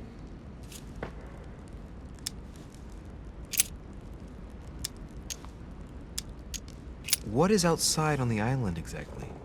Lord Mortimer has made a point of keeping the main part of the island in its natural state, sir. For security reasons, only the wharves and the gardens are accessible to guests. If sir would like to walk along the wharves, he has only to follow the pathway used upon his arrival. If he would like to walk in the interior gardens of the manor, I would advise sir to pass through the portrait gallery. May I help sir in any other way? Yes. Can you briefly describe the ground floor, please? Very well, sir. On the ground floor, there are mainly living rooms. Sir finds himself at present in the Grand Hall. From the Grand Hall, sir can access, on one side, the small salon where the guests like to relax with a good book. From there, sir can access the conference room, which is closed at present for preparations. That is where Lord Mortimer likes to gather all of his guests for talks. From the other side of the Grand Hall, sir may access the dining room. That is where sir's meals will be served. From the dining room, sir may benefit from an exceptional view overlooking the island. It is also the best way to access the portrait gallery, where a large part of Lord Mortimer's works are exhibited. And in the gallery, sir will also find access to the garden. But sir may be reassured, the building is accessible on both sides, so that it surrounds the garden in question. So, sir should not find cause to worry. No one has ever gotten lost. Except for my mother. Has sir another question? What's on the first floor? The first floor is reserved for guests, sir. That is where sir will find his private rooms. The main corridor leads around the building. 3 stairways will enable sir to return to the ground floor. It is also from there that sir will be able to reach the second floor. Thank you very much. Anything else, sir? Yes. What can I find on the second floor? That floor is strictly reserved for Lord Mortimer, sir. In the west wing on the second floor are his private chambers. In the east wing are the rooms reserved for Lord Mortimer's personal guests. At the moment, these rooms are reserved for Sir Holm, sir. But only authorized guests may access that area. Does sir have any more questions? As I was unable to bring my personal effects with me, I was wondering if you could find me a few items. Of course, sir. What would you require?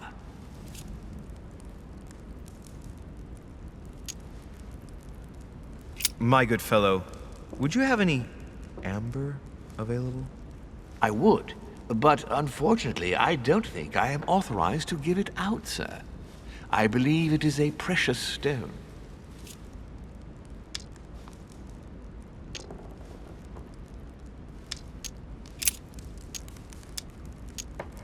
I still haven't quite recovered after that boat crossing. Would you happen to have any devil's thorn by any chance?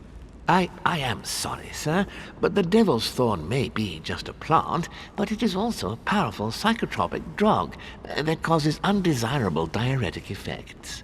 I would advise against, sir, taking any.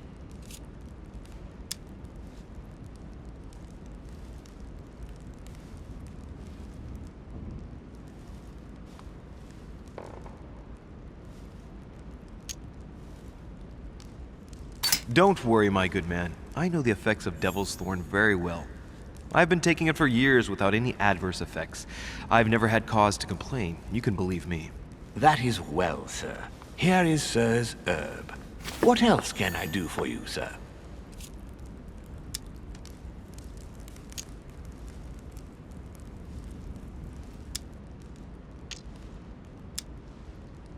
You wouldn't have a little golden elixir I could use, would you?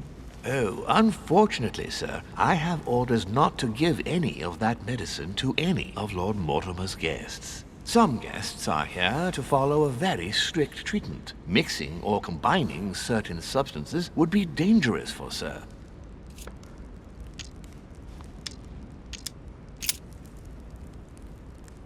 A little Carmelite water would do me a lot of good. Could you find me some, please? Oh, the tonics are under lock and key, sir. Lord Mortimer only allows access to them in cases of emergency.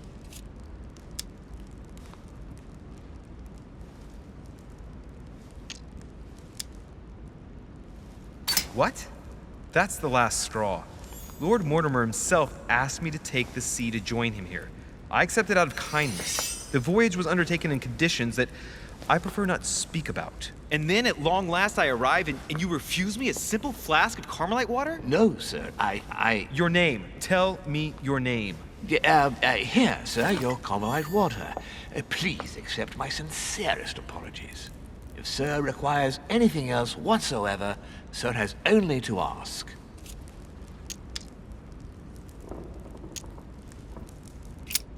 What's that book you're hiding in your jacket? The Sorrows of Young Werther by Goethe, sir, and I am not hiding it. Hand it to me, please. It is damaged, sir. I would never dare lend sir a book in such a pitiful state, sir. I took it to restore.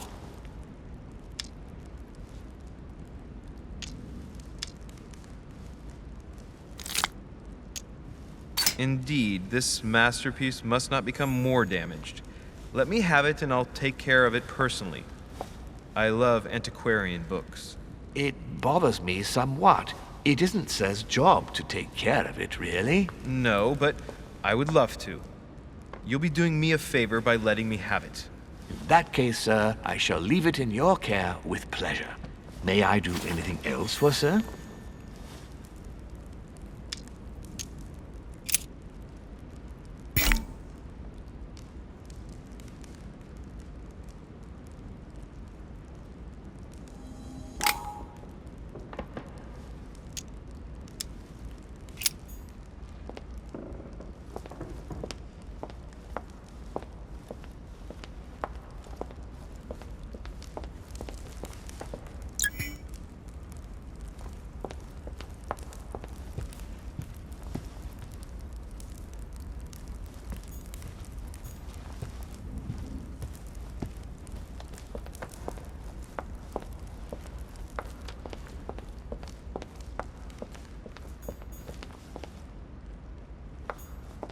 Lord Mortimer certainly has a taste for staging rooms.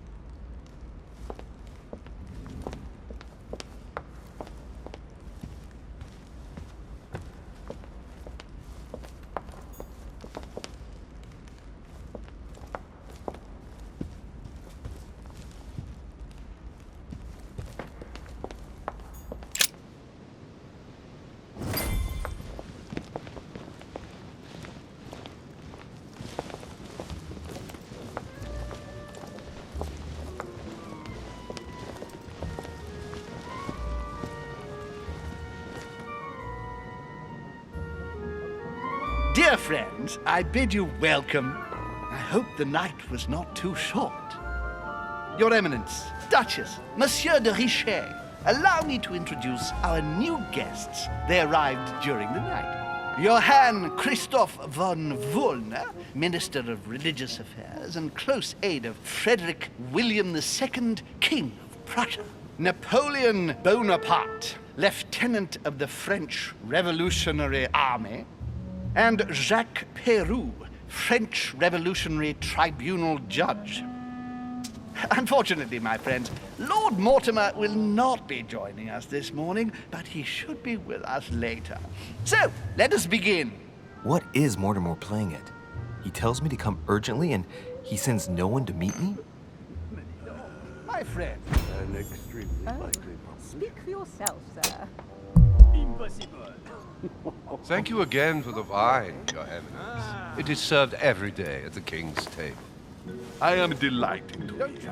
Volner and Piaggi seem to be getting along well. And right he was. My dear Johann, how are you? Glad to make landfall at last. And yourself? Very well. And your husband? He's poorly. The French Revolution gives him terrible headaches. Oh, I understand. I shall feel better too as soon as the situation is settled.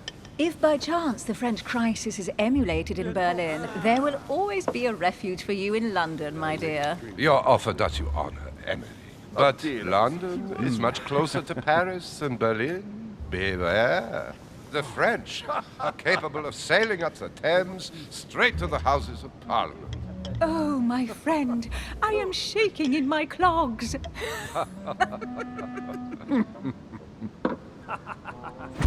I don't see how. A Prussian-Britannic coalition is not good for France. The last time we fought against them, our empire went up in smoke. Is the wine to your liking? Very much so, Sir Gregory. Such complexity. Typically French. A Sauterne, isn't it? Absolutely. If I'm not mistaken, this is not Lord Mortimer's favorite wine. It is yours. In his absence, I have taken the liberty of making a slight deviation from the rule, but I count on your discretion. Don't worry, I appreciate the same grape varieties as you. I remember the last time we tasted that nectar here at this table. The finest minds of the century were present. And the last time we drank it, the orphanage in Bloomsbury was still in ruins.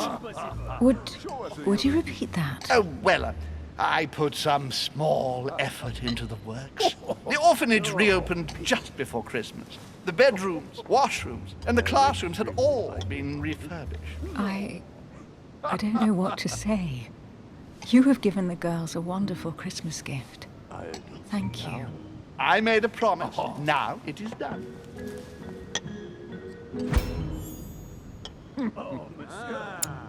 You must be joking. It's the first time I've ever seen her so moved.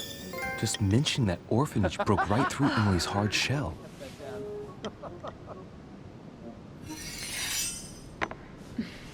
Is everything all right?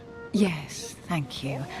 I had a moment of absence, but here I am again.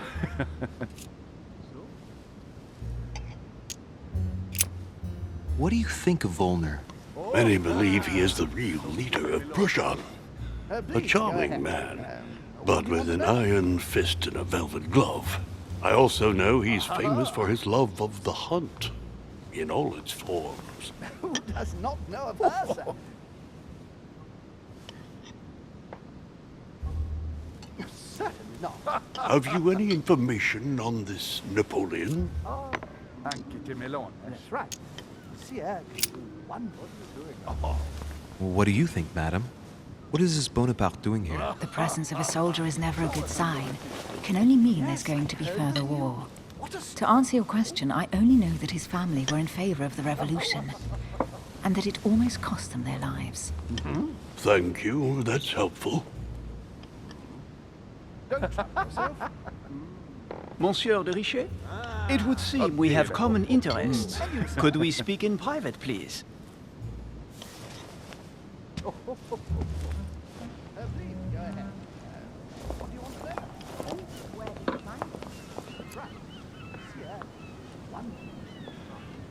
Lord Mortimer and the Golden Order, through your mother, have concluded a financial agreement. Stay composed, Louis. I'm listening. An agreement for cannons. Lord Mortimer assured me that you are to take over the project on behalf of your mother.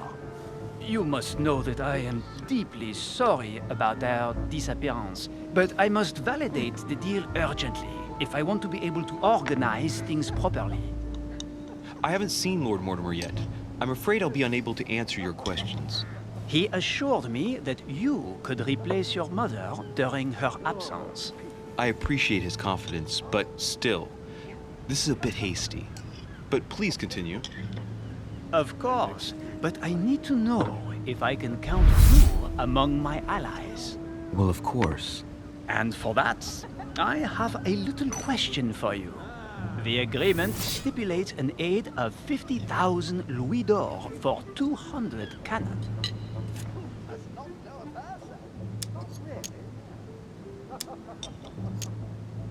Surely such an amount will buy twice as many cannons. Don't try to pull a fast one on me. We're both young, but we are not naive. Please don't be offended. I just wanted to make sure you knew what you were talking about. And I am reassured. I have one last question I would like to pose to you. We don't know each other yet, you and I. And I need to make sure that we both share the same vision for the future of France. Given the hard times that have befallen our beautiful country, what do you think it would take to restore its luster?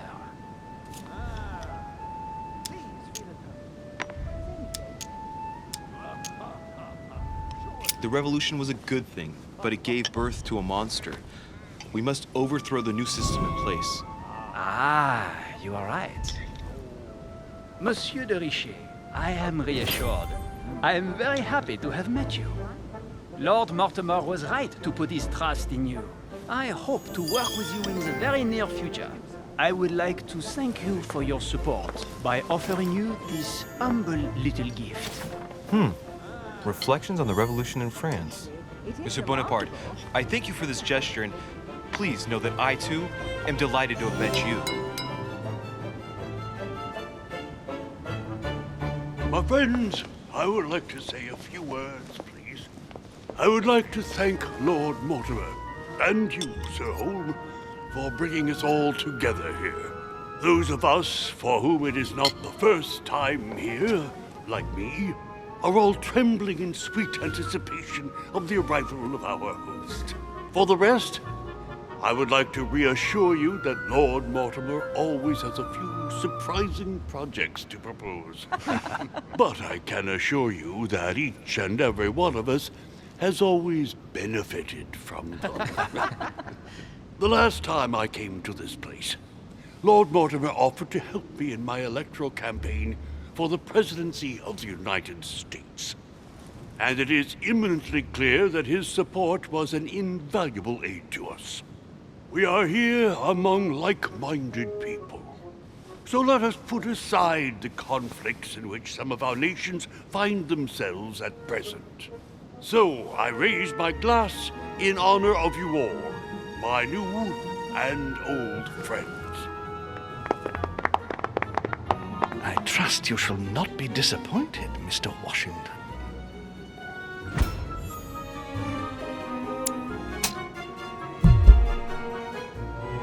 Right, we shall meet again tomorrow. All the guests will be present, as well as Lord Mortimer, I hope. Until then, I trust you will find plenty to keep you amused.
let's recap. Before dinner, I was going to investigate my mother's message. I've got to find the place where all eyes size you up.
Devil's Thorn. I'll keep it. The lock is surrounded by a triple circle.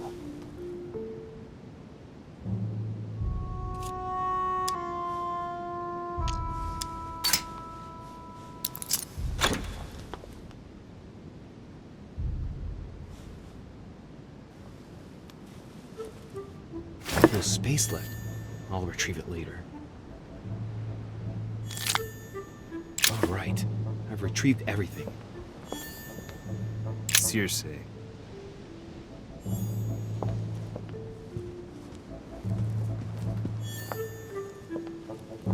Dining on ham. Well, that's very appetizing.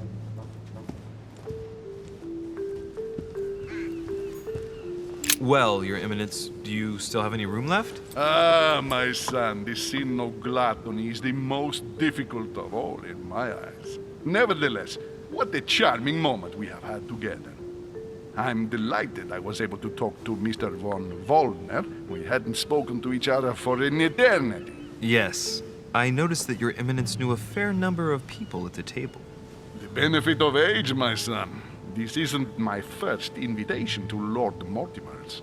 You will see, it's the perfect place to make new friends. Indeed, I noticed that you and Mr. Bonaparte had already begun.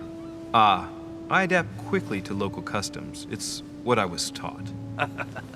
And you are right to do so, my son. But tell me, have you had any news of your mother since your arrival? Alas, still nothing, Your Eminence. But I still haven't been able to meet Lord Mortimer. Do not worry. It is typical of him. What can I say? Lord Mortimer is a very busy man. I should think you are beginning to worry. Well, I must admit, Your Eminence, indeed it does worry me. I understand, Louis, but continue to have faith in Sarah. You'll see, I'm sure, that in a few days we'll all be laughing together. That's all I hope for, Your Eminence. But while I have you with me, I have a question for you. Well, go ahead, Louis. What can I do for you?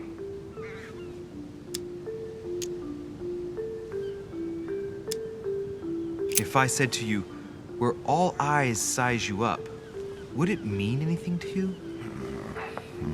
I don't know if it's the place you're looking for, Louis, but it makes me think of the portrait gallery. There's a gallery here? Can you tell me where to find it, please? Of course.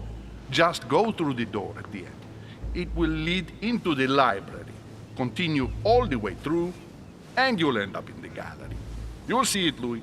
When you get there, you'll know. Thank you very much, Your Eminence. On that last word, then, I shall leave you to fight your demons. See you later, Your Eminence. See you later, my son.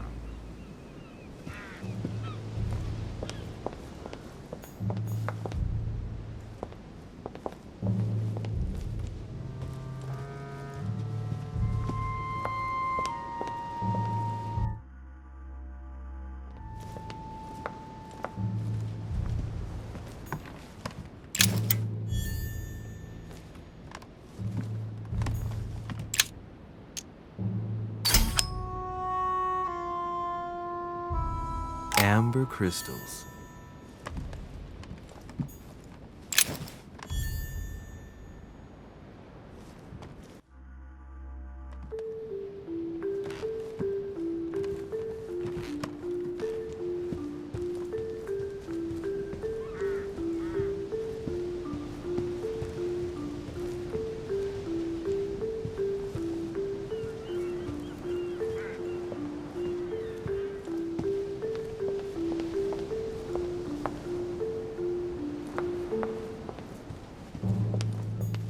A swine and a salon.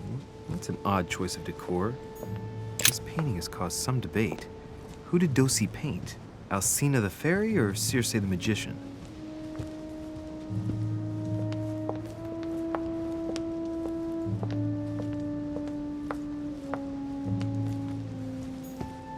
Carmelite water. They say that if you drink this, it gives you a real boost. Discourse on the Method by Descartes. This book changed the way I looked at the world. Circe turning Ulysses' companions back into humans.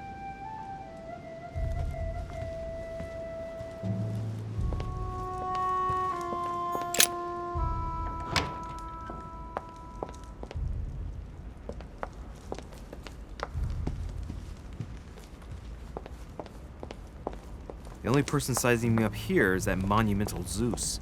It can't be here.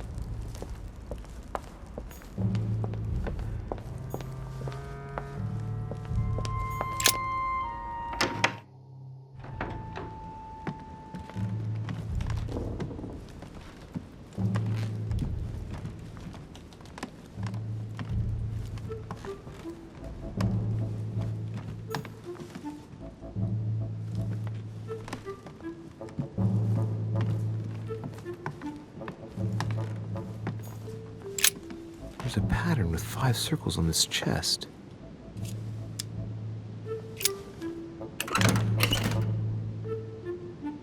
Right. I've retrieved everything.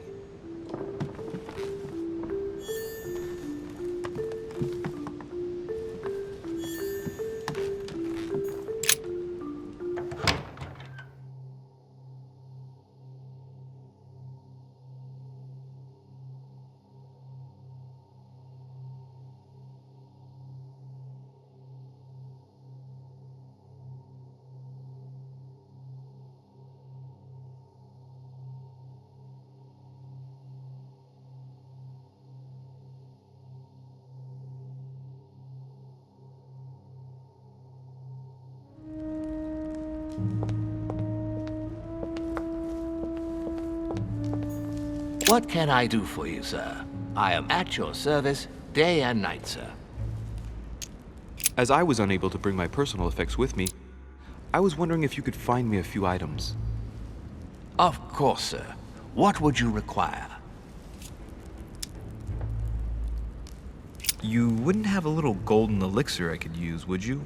Oh, unfortunately, sir, I have orders not to give any of that medicine to any of Lord Mortimer's guests. Some guests are here to follow a very strict treatment. Mixing or combining certain substances would be dangerous for sir.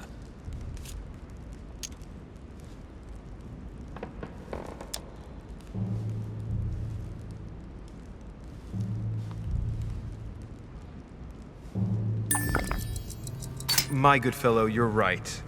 One should never mix treatments without the advice of an expert. It so happens that I usually make my own golden elixir, but I haven't brought my kit with me. Perhaps, in that case, would you fetch a spoonful of ethyl alcohol, ethereal oil, and 10 milliliters of ethanol for me? Along with that, a small quantity of gold, please. Just a few crumbs will suffice. Ah, I see that sir knows his subject. Therefore, I see no reason why I shouldn't give them to you. I hope that will be enough for you, sir, because I haven't any more. Thank you. That will be fine. May I help with anything else, sir? My good fellow, would you have any amber available? I would, but unfortunately, I don't think I am authorized to give it out, sir. I believe it is a precious stone.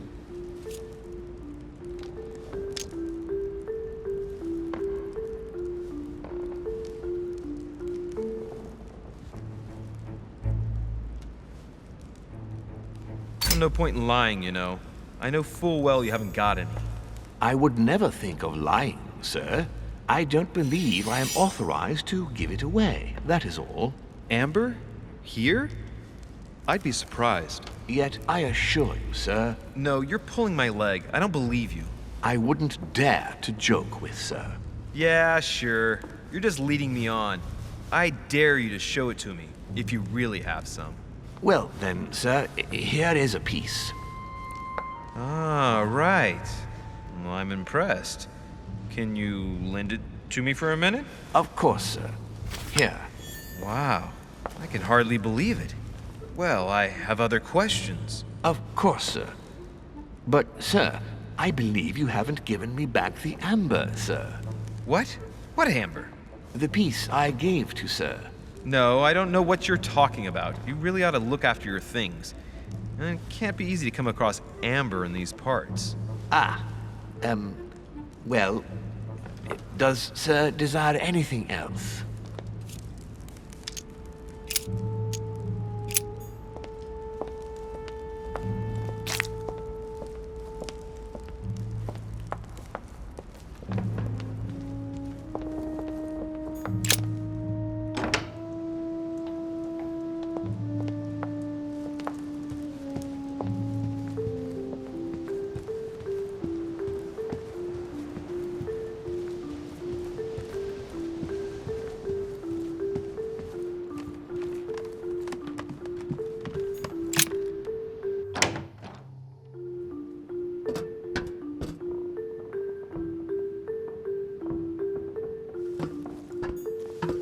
Golden elixir.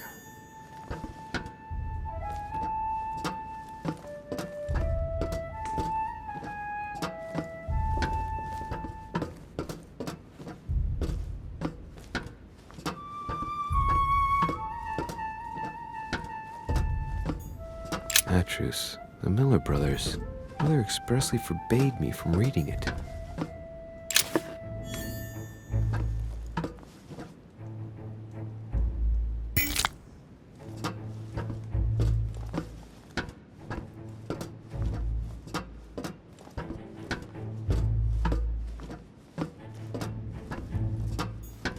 A few pages out of an old encyclopedia.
Where all eyes size you up. Chances are, that's the room my mother spoke of. And she also spoke of a Medusa. Should I go and try to find the creature now?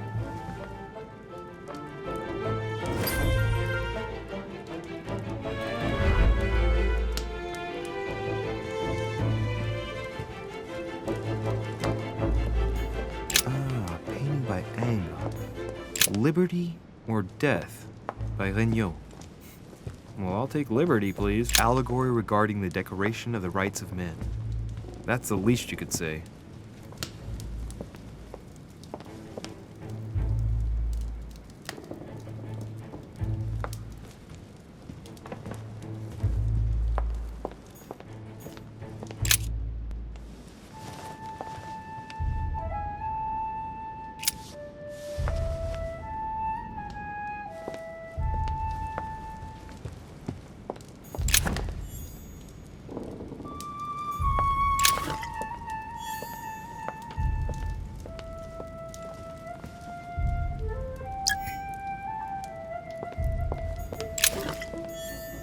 Last Supper by Leonardo da Vinci.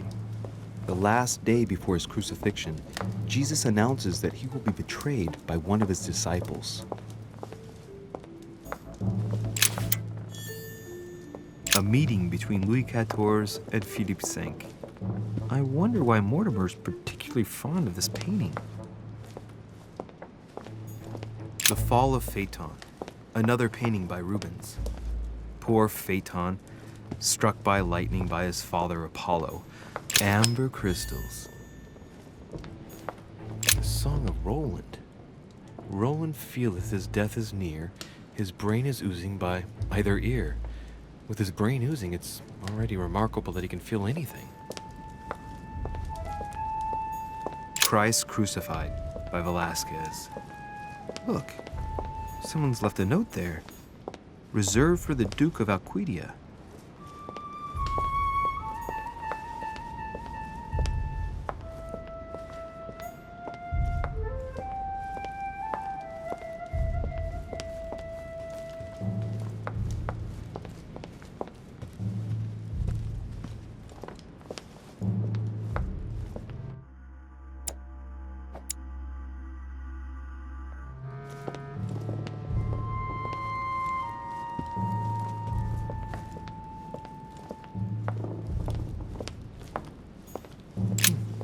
A painting with no name.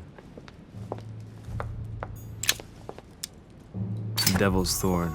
I'll keep it.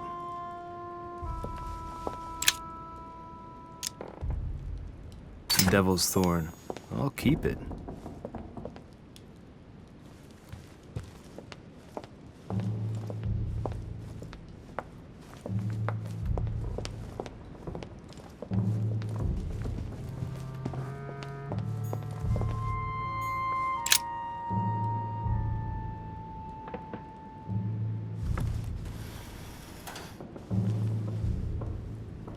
I've got to find out what Mother was trying to do with her. The Medusa. A hero armed with a sword? A hero with a lantern. And the last one holding a shield. I'll stake my life on it. All the statues form a single scene together. The poor devils are about to face the beast. Let's give them a helping hand.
The Origin of Myths, a reinterpretation of legendary creatures.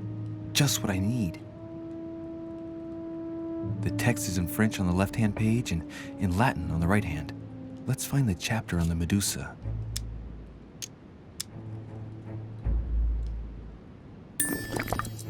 There's an extra line in the Latin translation. The night light was reflected in the shield and blinded the monster. So the hero with the sword seized the opportunity and cut off its head.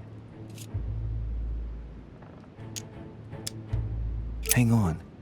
This version is significantly different from the regular one. It recounts how men have always belittled women in society.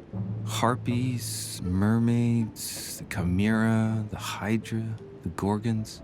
Ah, the section on the Medusa. While some of the heroes divert attention from the gorgon, the hero with the sword brandishes his weapon at the Medusa.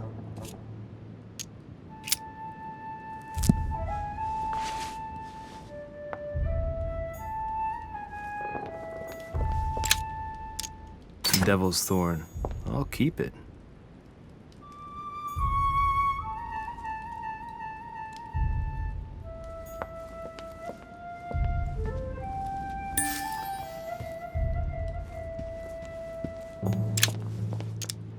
Devil's Thorn. I'll keep it.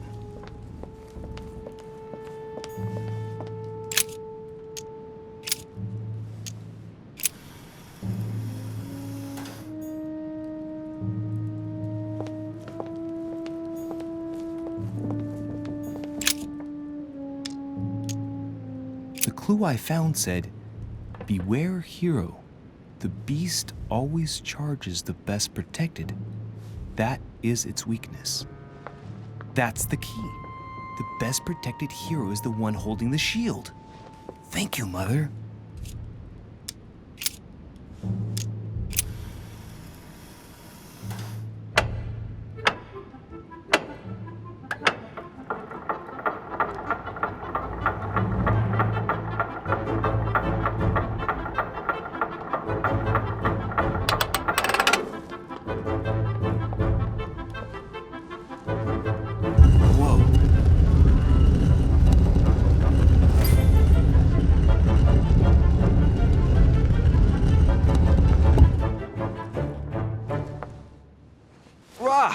For Pete's sake, Emily! You scared the pants off me. Don't ever do that again. Well, keep your nose out of my business then. I don't know what you're talking about. Stop fooling around and tell me what you're doing here. I've discovered a hidden message from my mother. She explains how to find the secret room. Something must have attracted her here, so I've come to check it out. And you? What brings you here? My, you're curious. Let me guess. Go on then, impress me.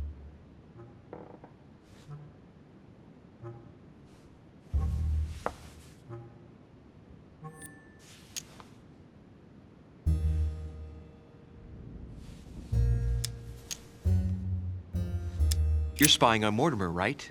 Everyone is spying on Mortimer. Shall I take that for a yes? Take it as you please, but I wouldn't be surprised if all the guests were around here somewhere searching the manor. Well, no matter. I'll tolerate your presence this one time. Now, since you're here, make yourself useful. Look around on your side. I'll do the same on mine. And if you find anything of interest, let me know. Oh yeah, in your dreams. At your service, madam.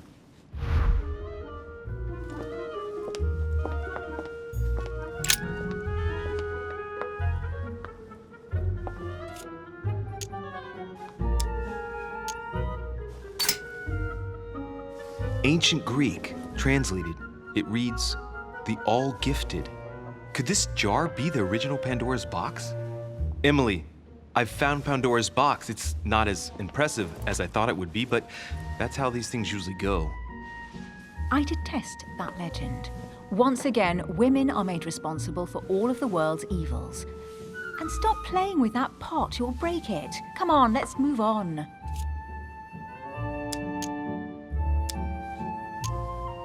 Emily, what if I open the jar? Would that then make man responsible for all the evils? Try. It'll make a change. All right, can we move on now? I do love your irony, but honestly, are you ever impressed by anything you see? By a chamber pot? No, you really do need to do better than that.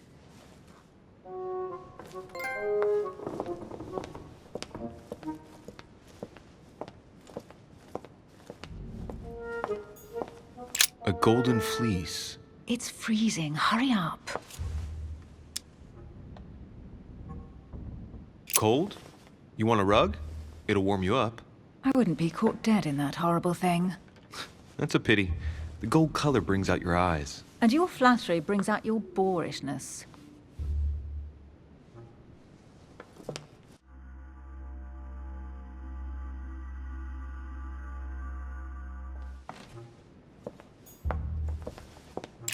An unofficial gospel? You'd be more likely to find this kind of book at the Vatican. Nothing special. The library at Buckingham has 3. The Gospel According to Judas, or How to Crucify Jesus as Part of God's Plan. You do realize that the contents of this book could undermine the very foundations of Christianity. One more reason to leave it in the secret room of a lost manor on a private island. Do you realize how important this book is? Of course, but what I really want to know is how did it come into Mortimer's possession? I was thinking the same thing about all the paintings and sculptures in the manor.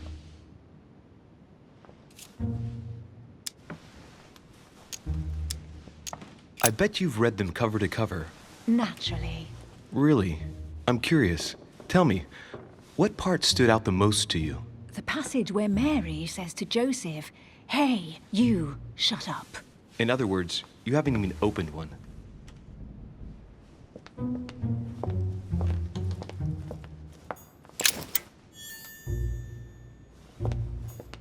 Hey, Mortimer is the author of this work. It talks about his passion for art.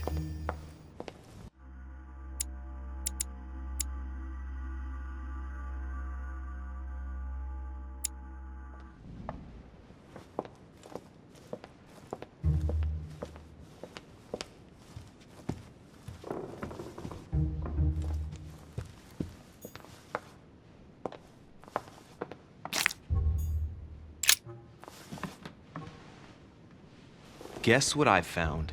The Holy Grail. Older than that. A piece of Noah's Ark. Not that old. This could go on for hours. Just tell me. Caesar's laurel wreath. The workmanship on this crown is amazing. The finesse of the gold laurel leaves is beautiful. A crown worthy of an emperor. I'd stake my life that it's the genuine article.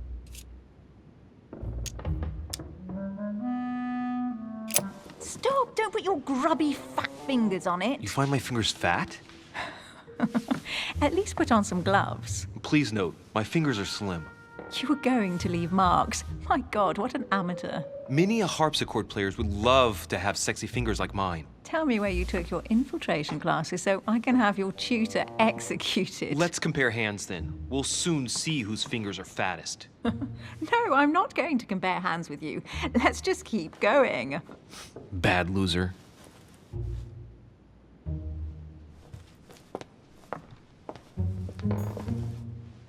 Well, looks like a pamphlet on different political regimes, written by Mortimer himself.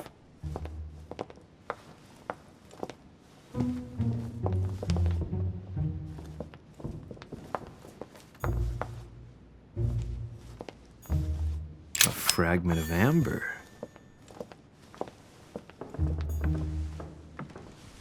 Here's something interesting. A manor in Maine, hundreds of acres of land in Catalonia, properties in Shanghai. Incredible. Some of these deeds are over 600 years old, and all signed by the hand of Mortimer. I wonder if that's what inspired my mother's attention. How come all these documents have Mortimer's signature on them? Do you think all these properties really belong to him? Several people have played the part of Mortimer, a part that has been passed down from generation to generation. Different men, but with one sole identity. An intriguing hypothesis, and yet less twisted than some of my previous cases. At last, you finally agree with me about something. These documents are intriguing, but do you really think that's what attracted your mother's attention here? I don't know. She was obsessed with Mortimer, and I must confess, these property deeds are troubling. If that's the case, why would she have left them? Once again, I don't know. We'll have to ask her when we find her. And what's your take?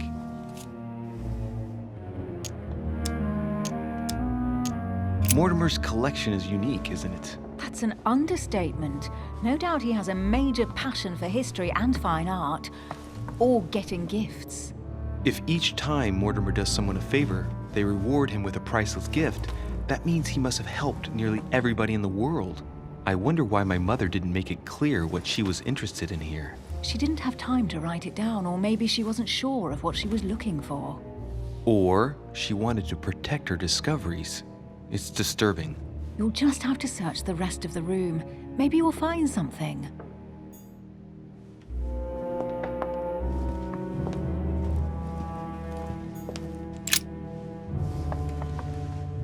You should see this sword, Emily. It's magnificent. I'm busy. Describe it to me.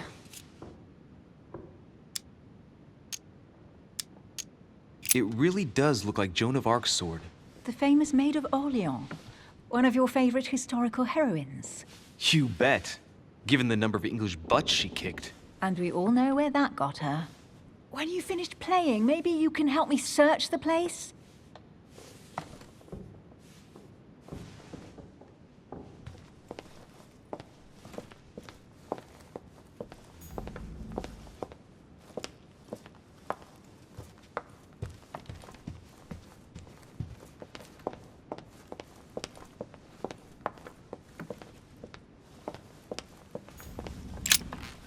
I found an amazing ring. There's an inscription engraved on it. The mythical ring of the Nibelung. Louis, do you really believe it's the ring of the legend? You should try it on. They say if you wear it on your finger, it makes you more agreeable. How droll. In the legend, it's a cursed ring. You're married. Why don't you wear a wedding ring? You mean wear something just to prove your love? Not my style.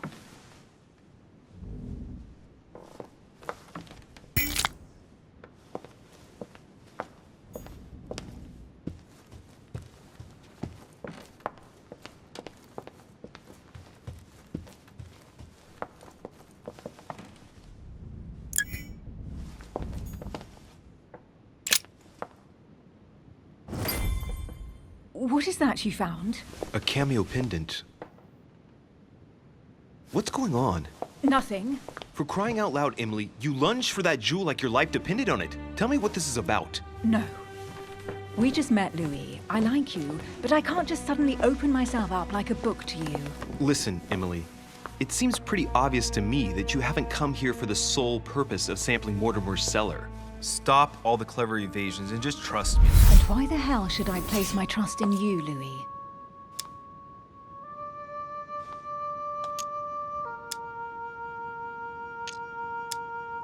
When are you going to understand that I just want to help you? What do you expect? That I'll fall into your arms and say yes to everything you want? What are you talking about? I'm only asking you to trust me a little. If only on principle, as a member of the Golden Order, for example. I'll admit you are fairly reliable. That's it? I was expecting more. Well, I'm prepared to trust you when it comes to choosing a French cheese. But I've nothing to gain by confiding in you any further than that. Nothing to gain? Damn it, Emily! I'm only trying to help you. Stop needing to gain something all the time. Because you think I need help? Just like everyone. You have your strengths and your weaknesses. And there's no use pretending otherwise. Ha! And I bet you found out where I'm weak, haven't you?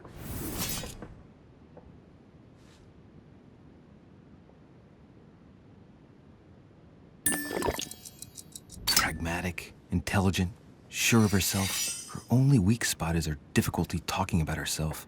I don't know much about your past, but I'm guessing you had to get by on your own for much of your life. It might have closed you off, and that can be a disadvantage. It might be time for you to open up and risk a little trust. Not every man you meet wants to hurt you. Yes, you may be right. I might have some weaknesses, but I don't need your help to overcome them. And I'm simply not contemplating collaborating with anyone at this time. Do you understand?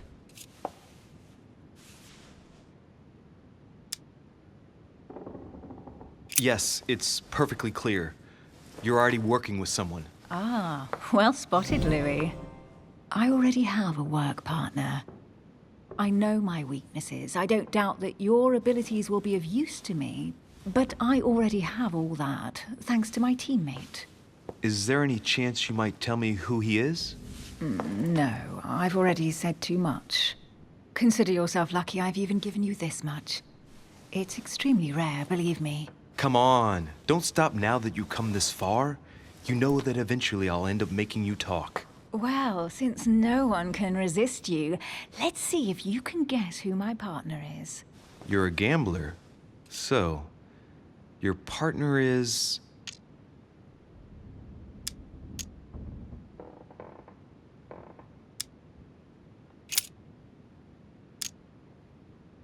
Your sister.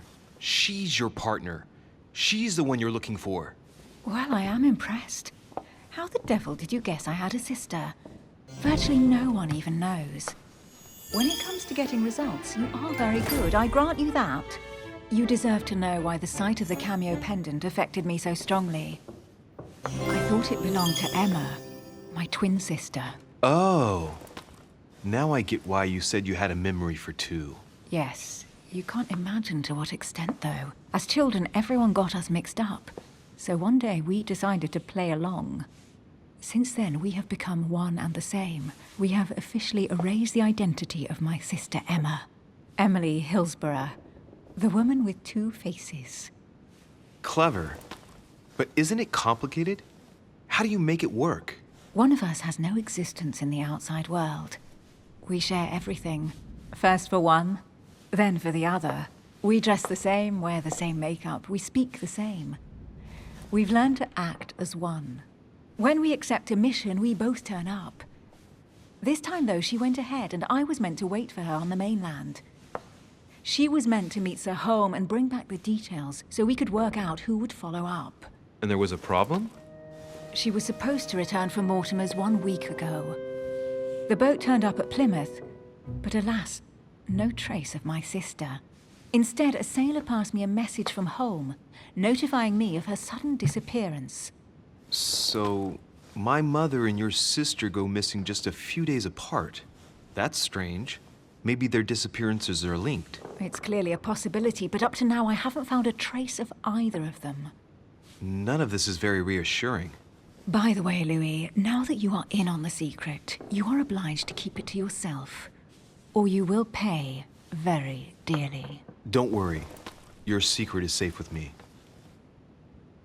It's time to leave.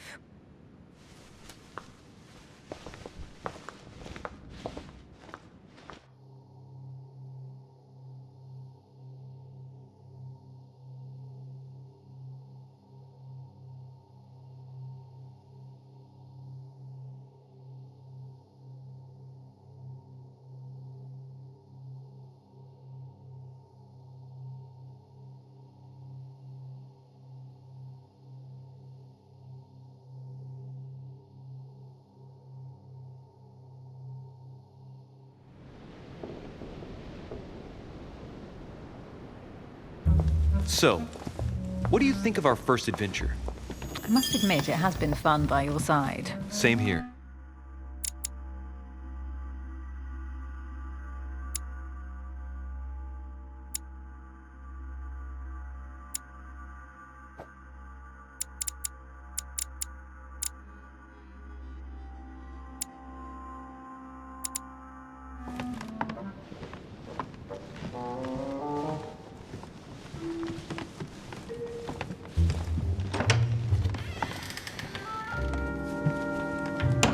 She's been drinking too much again. Louis, I need to talk to you right now. Good evening, Elizabeth. Actually, this is not a good time. I'm begging you, please don't leave me alone. I'll be waiting for you in your room, but don't be late.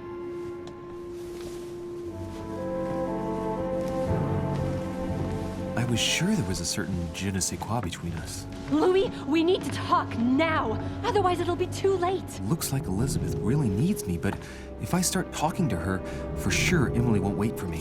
What should I do?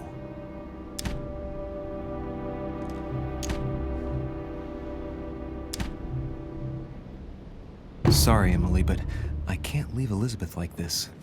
All right, Elizabeth. How can I help? Thank you. Come on, follow me.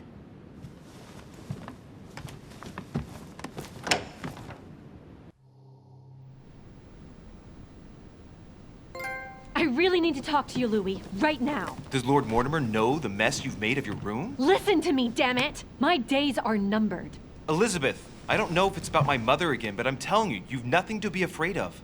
She didn't come here for you. I saw her. Saw who? You saw my mother? When? Just last night. I went out to walk along the cliff top and I saw her in the distance. She tried to hide right away, but I'm sure it was her. Are you saying you recognized my mother in the middle of the night while she was hiding? Yes, Louis. I know it was her. You just said she was far away, right? In the middle of the night. And the exterior of the island isn't exactly well lit. Listen, I'm telling you, it was her.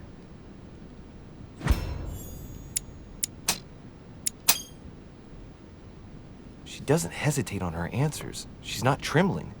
She's really convinced of what she's seen. Did you talk to each other? No, she was far away. I didn't make any noise, and then she was gone. Have you told anyone you've seen her? Sir Holm? Mortimer? You don't understand. It's her. She's here. Yes, I understand. No, you're not listening. The moment I saw her, I was overcome by spasms. She's here. I'm telling you, it was her. Yes, I need something to calm me down.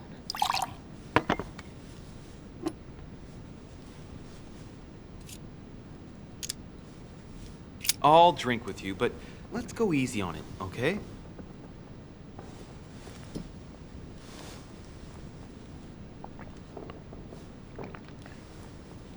I don't know where she gets her rot gut from, but frankly, it's disgusting. You know, Louis, when I came here, it was in the hope of getting help. I've only just now realized that I've been drawn here into a trap. Whoa. The alcohol's gone to my head.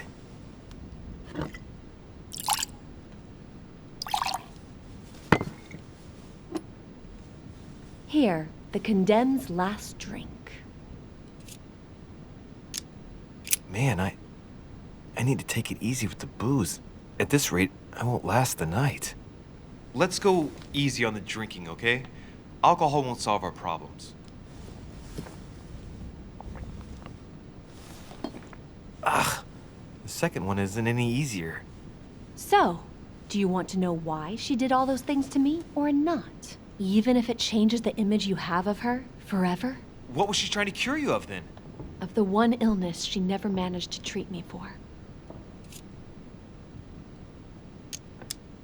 Come on, Elizabeth.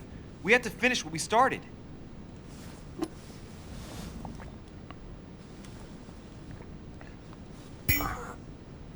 I feel all dizzy.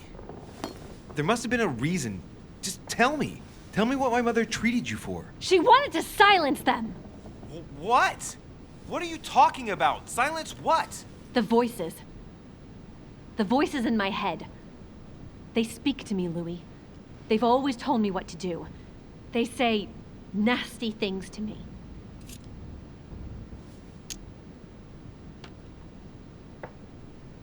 Elizabeth, are you saying that spirits talk to you?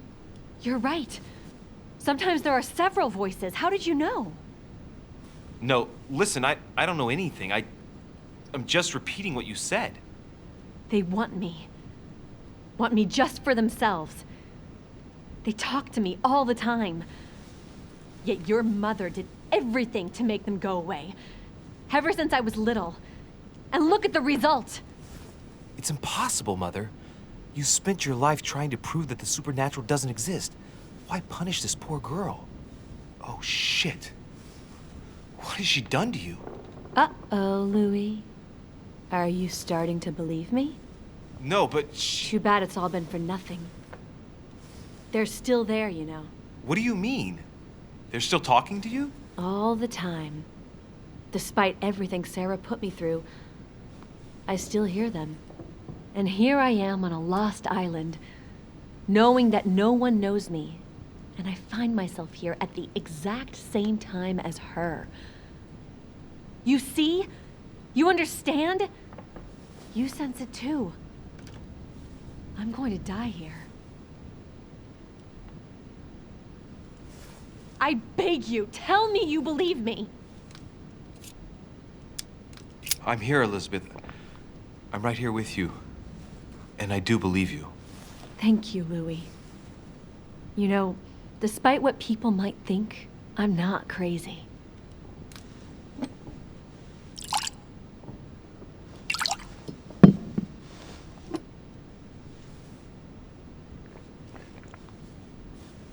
My God, Elizabeth, how is this possible? Welcome to my world, Lil Louis. Welcome to my life.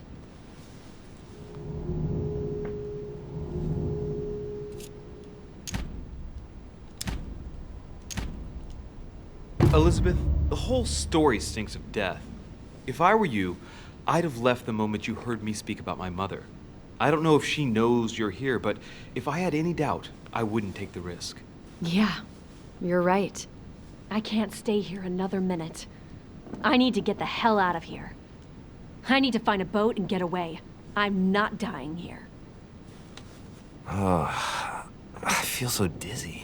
You like my little concoction, don't you? That's rare. What? It no longer has any effect on me, but my guests generally don't appreciate me mixing alcohol with laudanum. What? You put laudanum in my drink?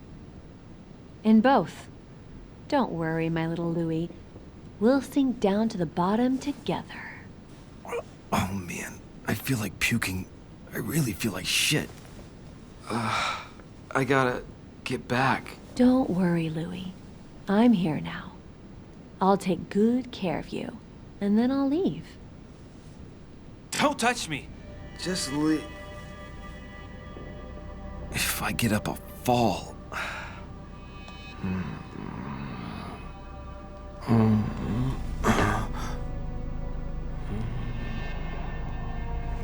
Oh, little Louis's tired.